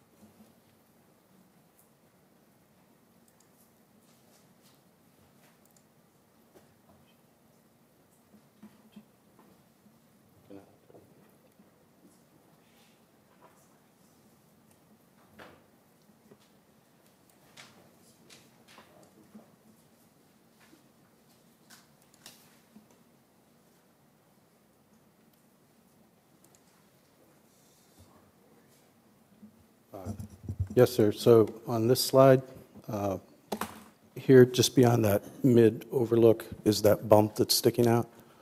That kind of darkened area is indicative of a place where you can pull off, have some seating, some bike parking, and be able to go down. It's very steep, so we're not going to be able to make it accessible, but if you think Hocking Hills or Metro Park style, primitive or rustic, stairs to get down there to a landing where someone would be able to put out a kayak or canoe and come up and visit the park. It's truly the only location we can do. Could you do any work there for picnic tables and things like that, or is it just not feasible given the? Ma'am, it's extremely steep. It okay. is. Okay. It'd have to be pretty hardy to get there. One of the biggest concerns I have is to echo Chris's comments about the separation from Riverside Drive and the green area. You know, I'm getting older now, and I've got some grandkids, and they take off, and I can't catch them. So there needs to be that separation so that we don't have somebody running out into the roadway, God forbid. And you've got some there, and maybe it's enough. It's hard for me to envision that, but as John mentioned, some kind of plantings or whatever to create a safer space in that green area when those kids get loose. I would envision some low planting that would, change in different elevations and thicknesses and whatnot behind the retaining wall on the Riverside Drive portion, on the high side of it. Something that would, one, help with noise. Riverside Drive is a really noisy street, and it would help mitigate some of that noise pollution of coming into the park and give, if we're going to have a respite sort of areas, it would also provide some additional audio portion of the respite. But I do think that, separate, there's only so much we're going to be able to do with Riverside Drive. We did on-street parking, we did the things that we can do, but at the end of the day, it's a state route. And that's not going to end anytime soon. There's going to be lots of trucks and things going up and down there. So I would envision something on the Riverside Drive side of this retaining wall. Something in areas it might be really low, and in some areas it might be taller grasses, and some it might be just different things. Not one solid planting all the way down, but something that would be interesting. I wanted to ask you if you could show us the detail on the far north end of the park. It's quite a distance from, I guess that's John Shields, isn't it? Going across. Is that John Shields? The road? That's the future John Shields. Future John Shields. Ghosted in there. Yeah, I'm just thinking about the functional use of the park by the people that live in Bridge Park. And a lot of those spaces for sitting are located around the pavilion, that sort of thing. So I'm just kind of curious as to how it functions on the far north end. Well, the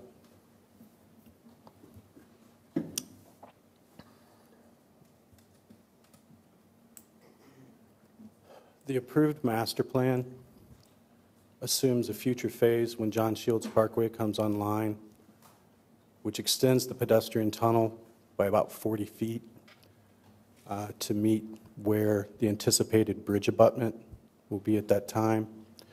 That creates an opportunity for some retaining walls that will allow us to flatten that area as opposed to the temporary condition today on either side of the pedestrian bridge, which has some fairly steep slopes in the short term. And programmatically, the discussion there has always been that that would be kind of like adult recreation, bouldering, and the walls are high enough to offer some low climbing opportunities. So what would be the overall length of that tunnel? I don't know off the top of my head, I'm sorry. So if we were adding 40 feet, it's probably close to 100 feet at present. You got 5, 6 get on-street parking and 2 lanes of traffic, right? It's probably in the range of 120. Before we get too far down that road, I think we need to look at how long of a tunnel people are comfortable in going through, and I think that might exceed that length. Well, that's an extremely conceptual idea. Right, I'm just saying before we... It's not designed. Before we look at designing that, I'd like to see some studies on how long of a tunnel. It's a interior diameter of that tunnel is 10 feet, 12 feet. 12 sounds about right. 10. What was that? 10. 10? I'd like to look at how long of a 10-foot tunnel people will walk through. That's going to, when we add 40 feet to it, it's going to be an uncomfortable place to be, I think. Just to give my 2 cents before we start conceptuals, that's not the conceptual direction I'd go.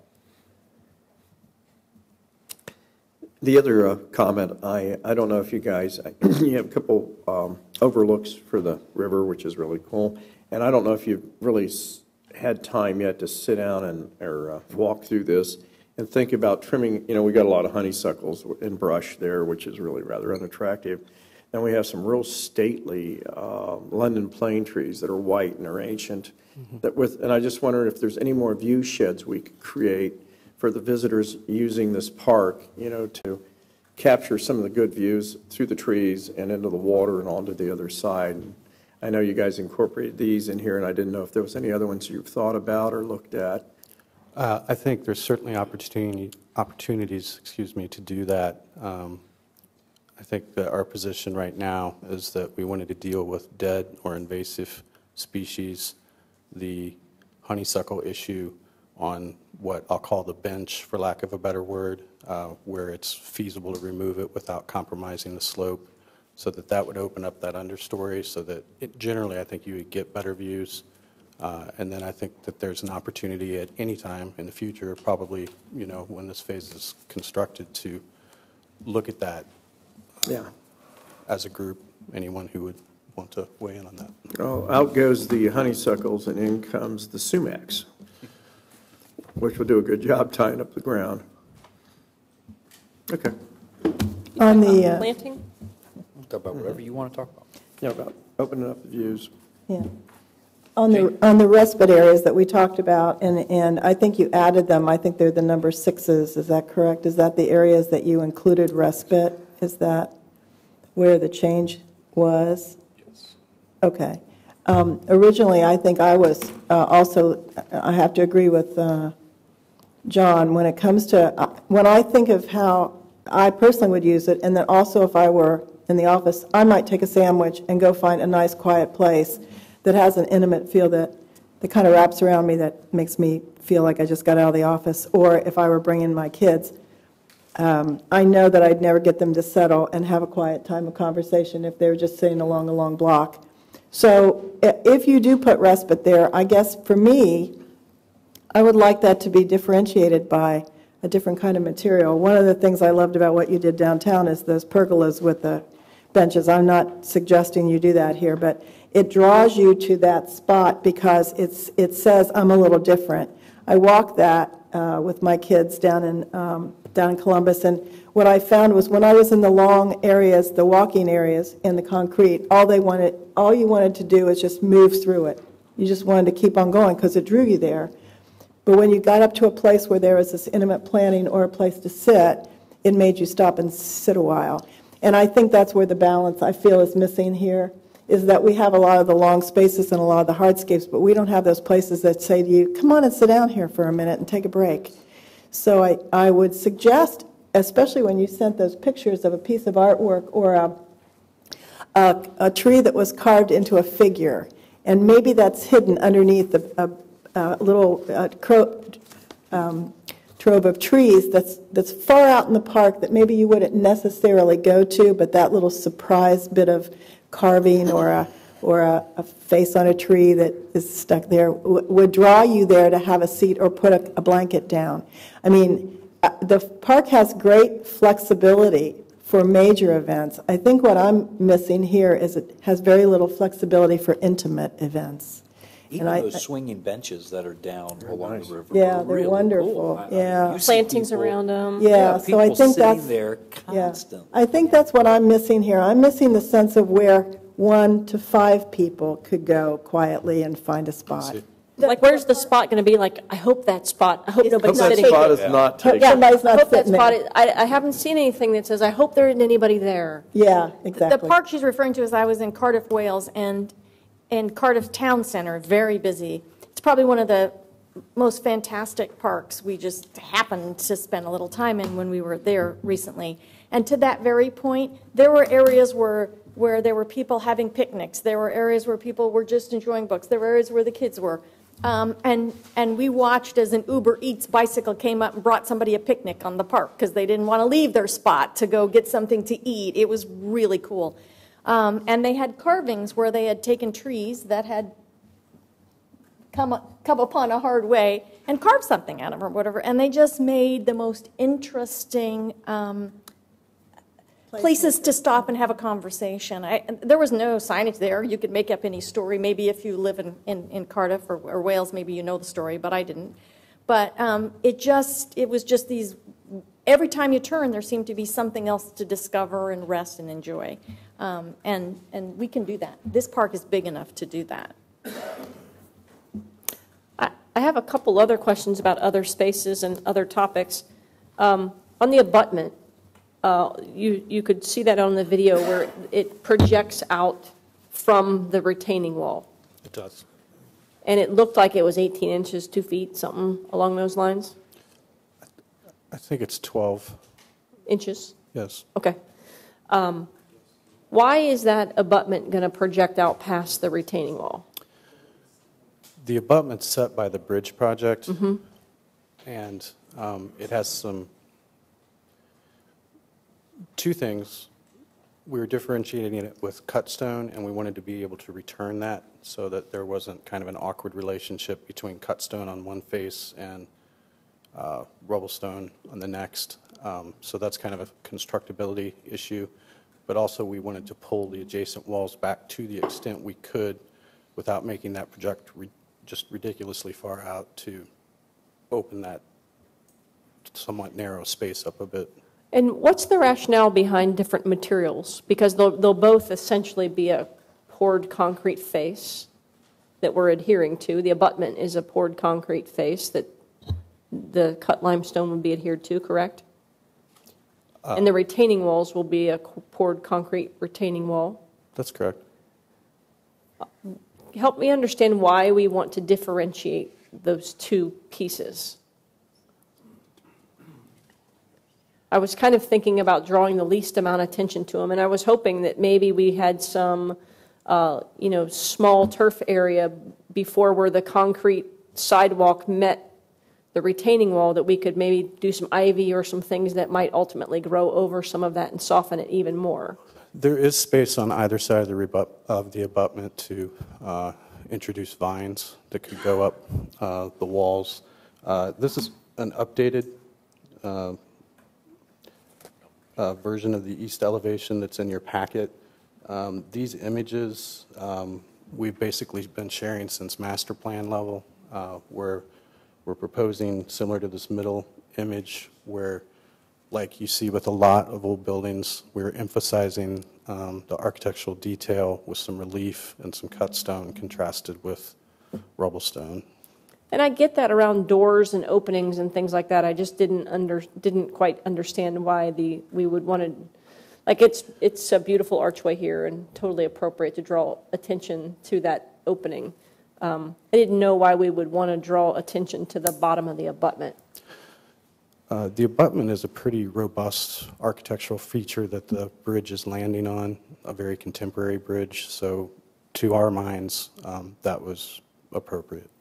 But you will have space between, in the video, it didn't look like there was room. Maybe I just couldn't tell from the video that there is adequate, an 18-inch or so deep planting area available. There is not at that location. In fact, at that location, the shared use path narrows slightly to minimize the height of the wall that's just outboard of it. So could you just pull that up so we could see what we're talking about? Because I'm not sure what.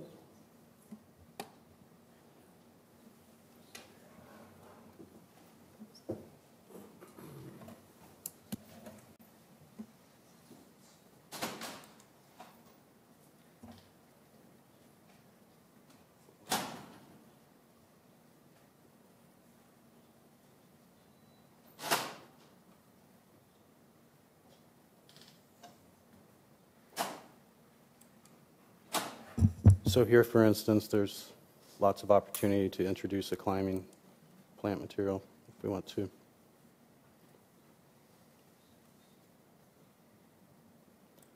At this location, we could have a narrow wedge, but my sense is that's not adequate to support plant material.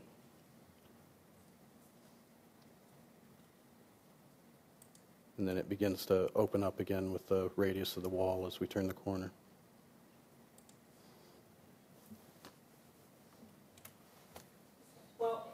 In the spots that are available, it would be nice to see when we come back with further along drawings, some plant material that's going to soften that wall. I mean, there's good reason why we had to, why the code forbids a wall such as these, because it's very stark, it's very harsh, and anything that we can do to soften that, even some multi-stem trees planted in close proximity to it, and perhaps some plant material that would actually be climbing.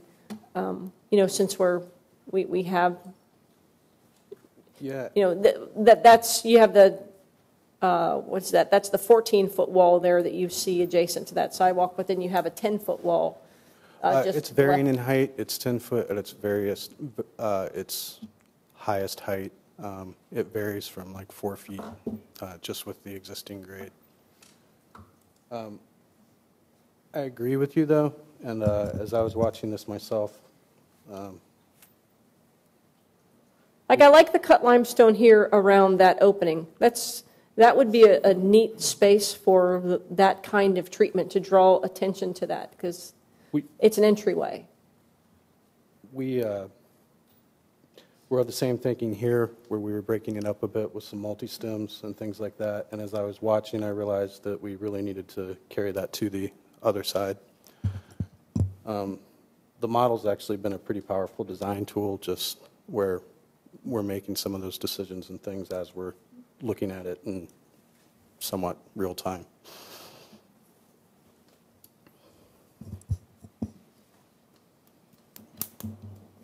I really like the juxtaposition of the different stones.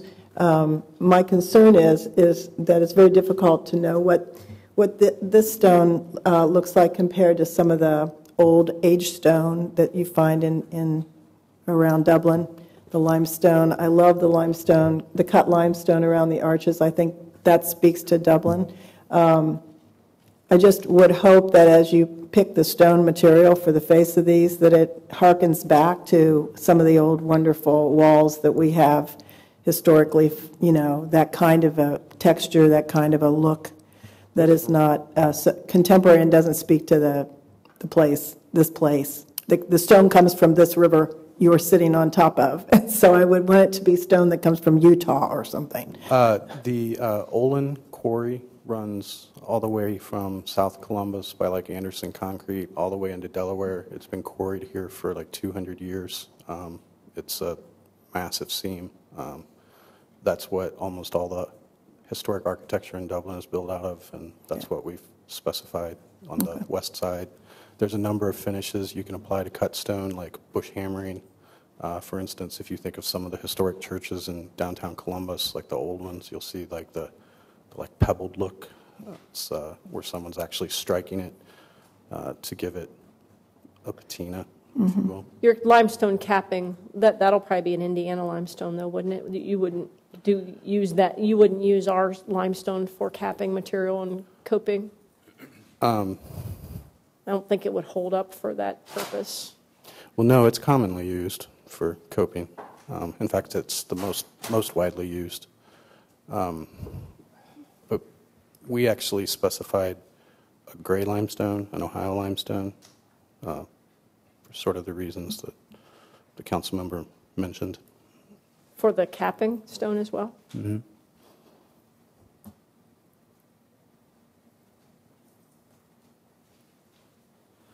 Okay, well, in your memo, you go through a number of, I guess, topic sentences, I guess. For example, key steps and timeline, we've addressed that. The retaining walls, details, fountain design. Were we happy with the proposed new fountain design? I think it's beautiful.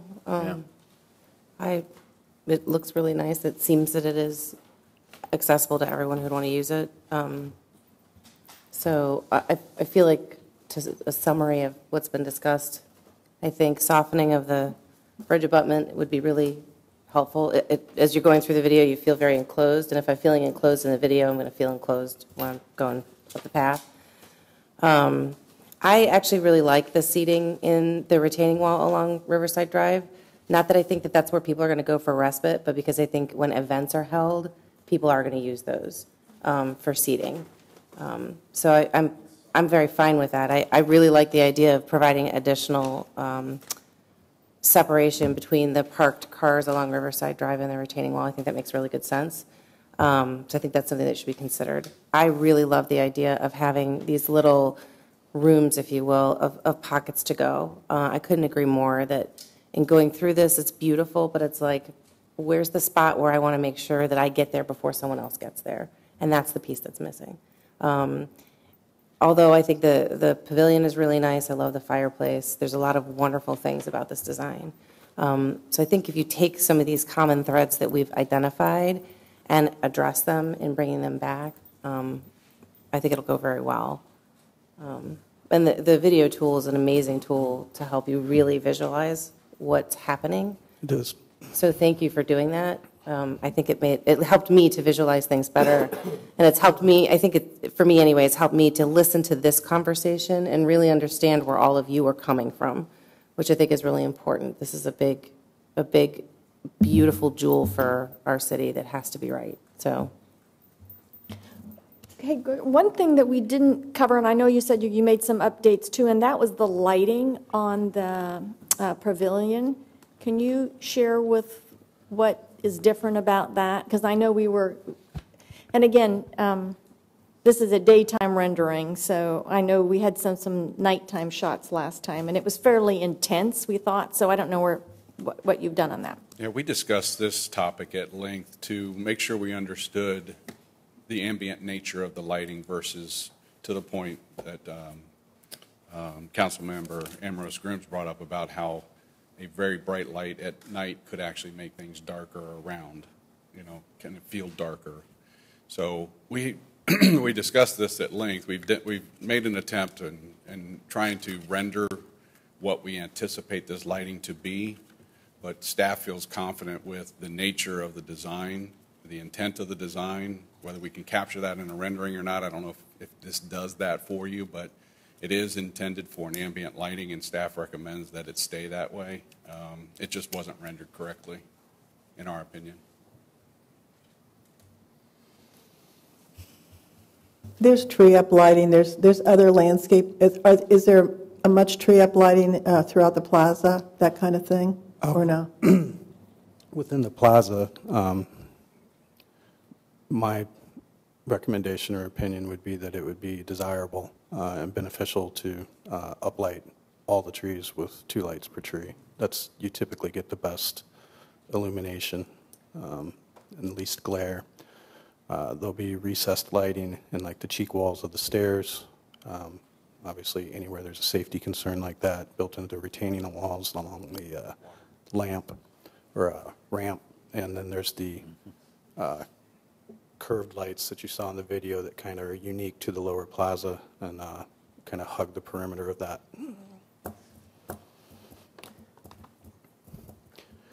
There's an example. Just FYI, if you go to the hotel in Bridge Park East, the plaza, the hotel and actually several locations have the same strip lighting installed. You can see it.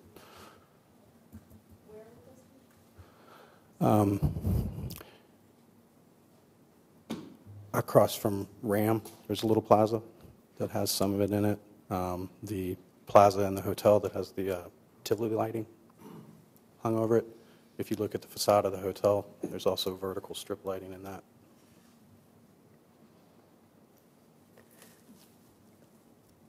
Okay, so where do we go from here now, Dana? I guess 2 things are sticking in my mind. One on the water feature. As I recall, there was some discussion about the base of that water feature, the depth. Is everyone satisfied, generally speaking, about that? Or you want just more input? I guess one thing I'm looking at is this is certainly wonderful input, by the way. Appreciate all of that. We'll carry that forward as well in the public input process, and I'll obviously garner more of that as well. But more specific to your concerns, there was the hand railing issue, as I recall. The base of the waterfall was one I wanted to make sure we were focused in on. And then the last one, I'm not sure I'm clear. I was just kind of huddling with, sidebarring with Matt over here on this about that retaining wall along Riverside Drive.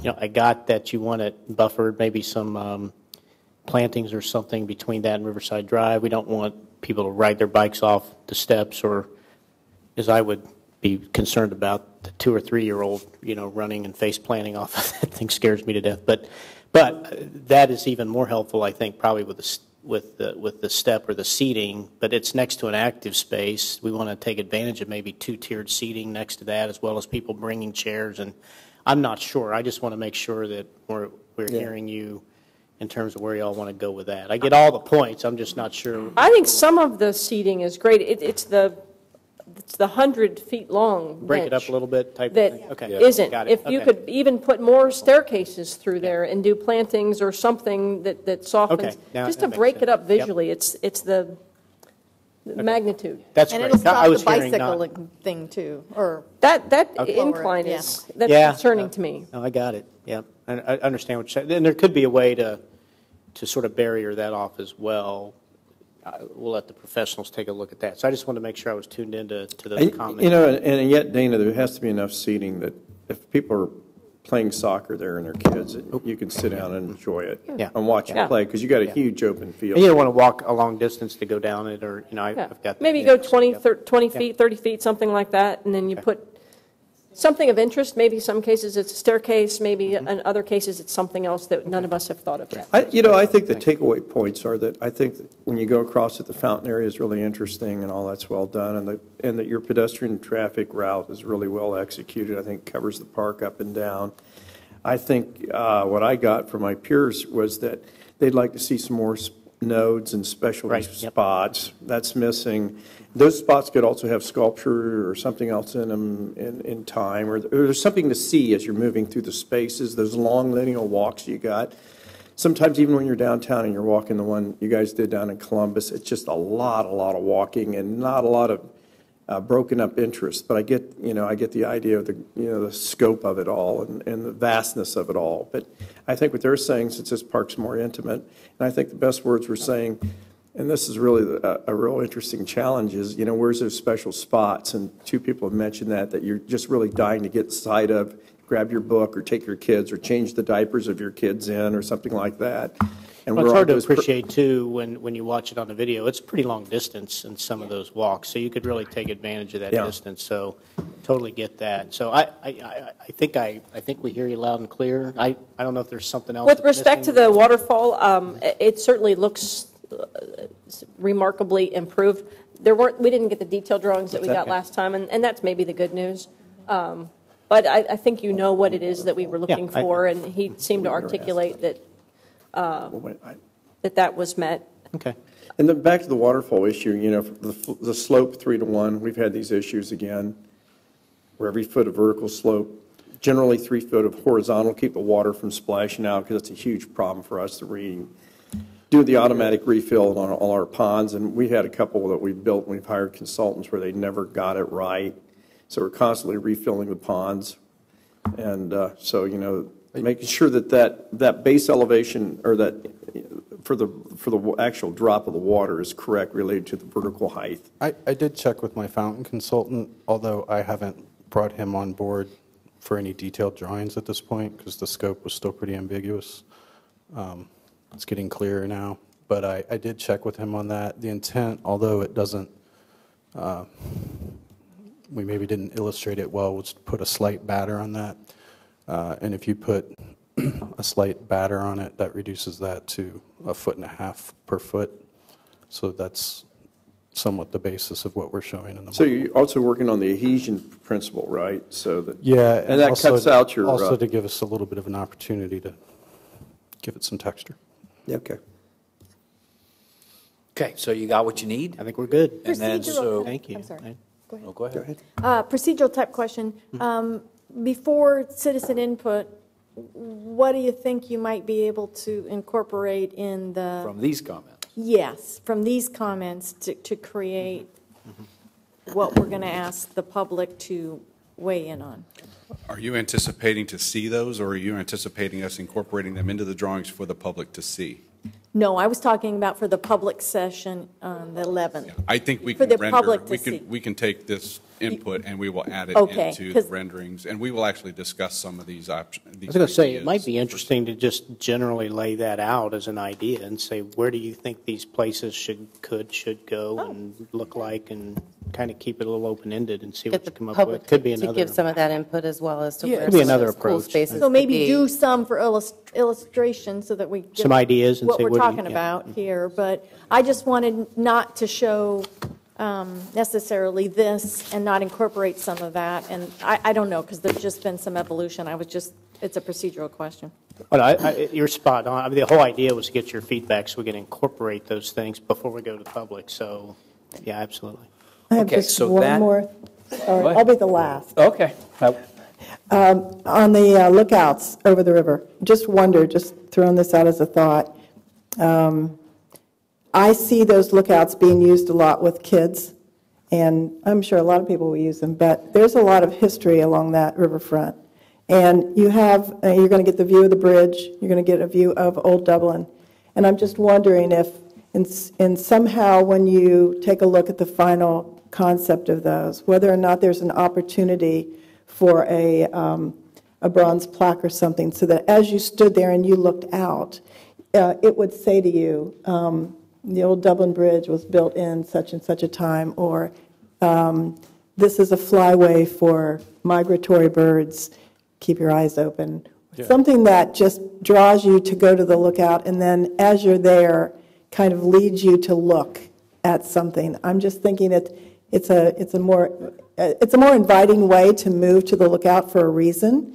And in the Indian Run Ravine, the ridge where the Indians had their campsites, there's a lot of things that you might be able to draw people to be wondering about. I agree. There's a lot of opportunities for interpretive signage. Yeah. And Hopewell Earthworks this way. Yeah, really. Go check out the Hopewell Earthworks. Okay. So July the 11th from 6 to 7:30, there will be the public participation at the Community Rec Center. So we will wait to see how that goes, and I would make a motion that we reschedule this matter to come back onto our agenda for the August 13th City Council meeting. Second. Ann, could you please call the roll? Ms. Fox? Yes. Mr. Reiner? Yes. Mr. Keenan? Vice Mayor Ambrose Grooms? Yes. Ms. Aludo? Yes. Mayor Peterson? Yes. And Mr. Rosa? Yes. Thank you. Staff comments. Dan? Nothing, thank you. Mike, Finance Committee? Yes, we had a Finance Committee meeting earlier, going over cost of services, and we also heard from David Guillen at Dublin Arts Council, so I would like to make a motion to move the adoption of the Finance Committee's recommendation that the Dublin Arts Council be responsible for hiring security for this portion of the event, and that a hotel motel tax grant be provided for reimbursement of those costs up to $2,000. I'll second. Ann? Mr. Reiner? Yes. Ms. Aludo? Yes. Mr. Rosa? Yes. Mayor Peterson? Yes. Ms. Fox? Yes. Mr. Keenan? Yes. Vice Mayor Ambrose Grooms? Yes. Anything else on finance, Mike? When do we have do we have that second meeting to talk about the rec and the planning department fees? Is that scheduled, or we're just going to get to that? So is that a work session, or is that going to be another? We're going to bring it back to another Finance Committee meeting, but we have CIP coming up in August, so we'll try to squeeze it in at some point in August. Hopefully, we don't have to kick it to September, but we're balancing CIP in the midst of that as well. So that is a date yet to be determined. Correct. And we'll get some material on CIP prior to.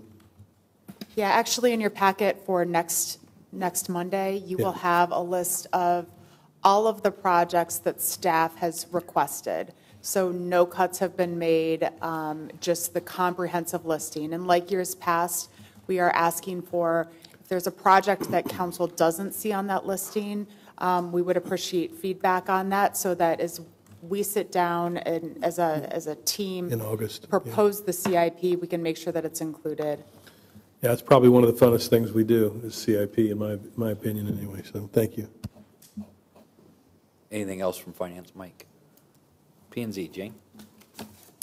We had a great continuing education session with our attorneys on annexation for planning and zoning members, which I really think these informative issues on things that planning and zoning runs into are just so important. The other thing that came up in planning and zoning, which is something I think council will need to consider in the future, is that our Bridge Street Code limits the number of materials that are used in the Bridge Street district. And what we're finding is that there's some dilemma in some of the patio enclosure requests that we're receiving from our applicants that include these vinyl enclosures like you would see on the avenue. It's not permitted in the Bridge Street Code. And I know that's something I think staff is looking at, but it's creating a dilemma in how we handle the requests. So I would just ask staff to come back give us some thoughts on, do we need to increase, when we look at these designs, dimensions that are allowed for patios, the footprint of the buildings, so that if we want glass to be used, glass is used. If we want to allow something else, we need to make some allowances in the code, so we treat all of our applicants in a way that they will be able to enclose their patios the way we feel is high quality, and they are capable of doing so. So that was a bit of a dilemma. That's it. I've got a question. Is that, do we allow them to use glass and the wire? Or? Glass is a permitted material. Vinyl is not. No, I wasn't thinking vinyl. I was thinking of the strung wire, contemporary wire look. Right, but what they want to do is they want to enclose it for 3 to 4 seasons use. Just roll it up. Yeah, roll it up, and it's not a permitted. It's not a permitted material, but it's being used conditionally now to see how it works out. But I think it's something that we should talk about, because everybody wants to be able to sit outside on patios in the winter, and yet we ask that of them, but we don't give them a way to do it very well. Very well. That's hard because, they have those at Smith and Walensky, like out at Easton and things, and they don't age well. No, they just get smoky. They just look tethered and foggy. And yeah, that is a problem. And there are systems, but sometimes these patios come after the footprint of the building is there, and then there's not room to do the systems that we are requiring of them. So I think it's just one of those improvement strategies we need to take a look at on that if we want enclosed patios. Is that it, Jane, for P&Z? Admin, Chris? We will have a meeting, since we have so many opportunities to be together, we will take that opportunity again this coming Wednesday evening, and we will have our reviews for our clerk and our city manager. Your packet was given to you at our last meeting, and so if you need any materials you feel you don't have, please reach out to me, but you should have all that you need. Community Development, John? Nothing. Thank you. Mike did Finance. Public Services, Christina? Nothing. Central Iowa Transit Authority, Kathy? I just wanted to make folks aware that this Saturday, actually on the 30th, there will be the grand opening of the Smart Columbus Experience Center downtown on Civic Center Drive on the Scioto. That is free to the public, and the grand opening festivities start about 11 o'clock. This is, and will be not only probably one of the state-of-the-art facilities in the region, but maybe in the country, that provides opportunities to look at what the future of mobility is going to look like.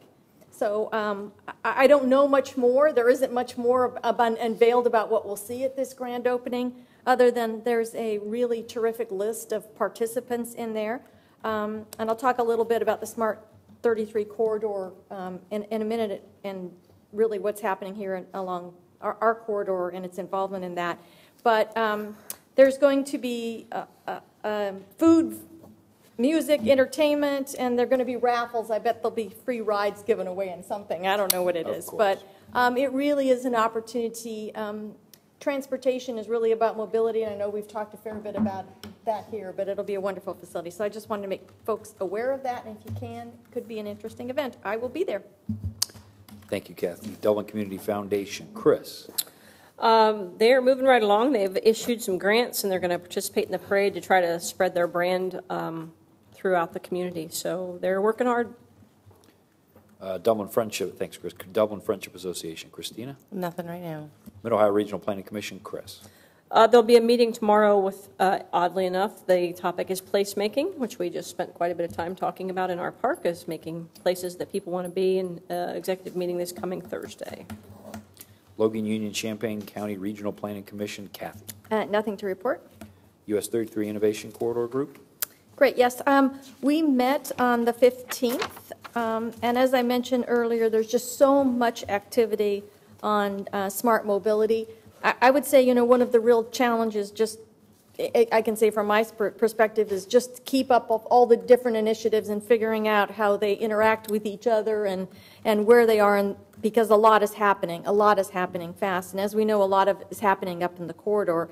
And the corridor group is working across the 5 townships and the 2 cities that belong to this group to put together an overlay district. The group has issued an RFQ and received some responses to provide some help in this, so that as things are starting to happen along that corridor, that we can talk about some shared planning and the associated zoning and sequencing of that. So that work is underway.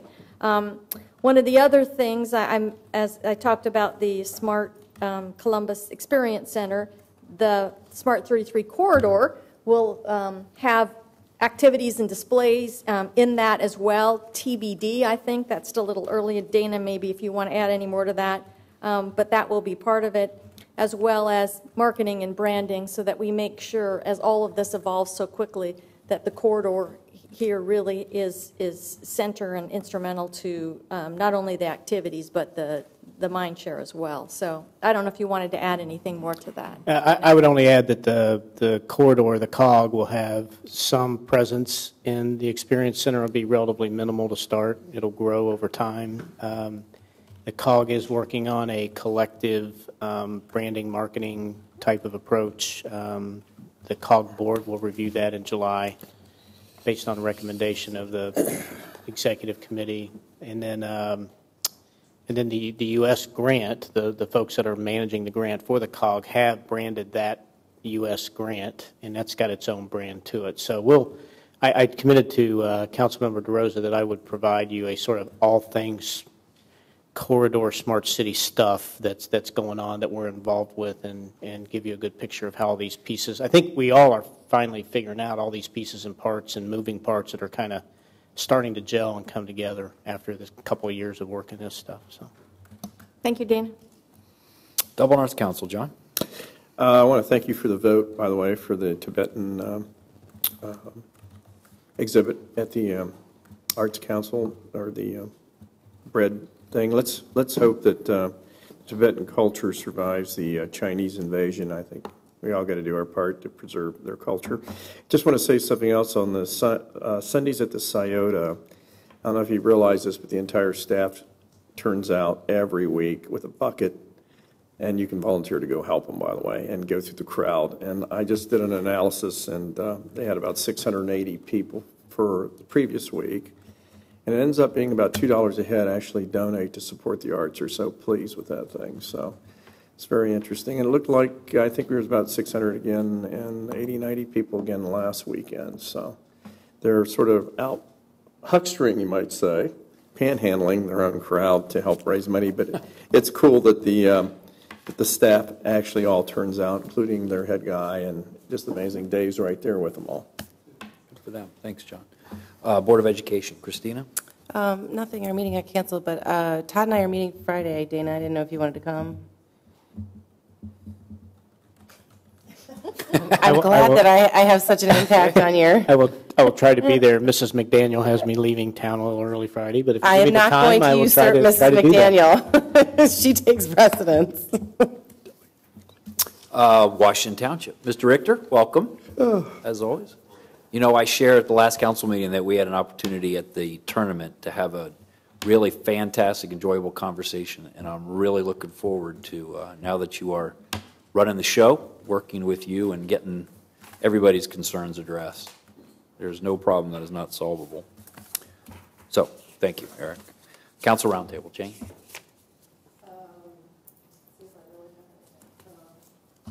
You won't be able to afford the council chambers after you hear all the recommendations I made. That's one. I did meet, Michelle Crandall and I met with some residents out in Ballantrae about the ponds, and some concerns about algae in the ponds. And I know the city staff's working really hard on that, and I think all parties felt like the conversation was good. They understood each other, and right now, every pond in Ohio with the heat and the sun is suffering. So that's probably about all. Thanks, Jane. Kathy? I don't have anything this evening, thank you. John?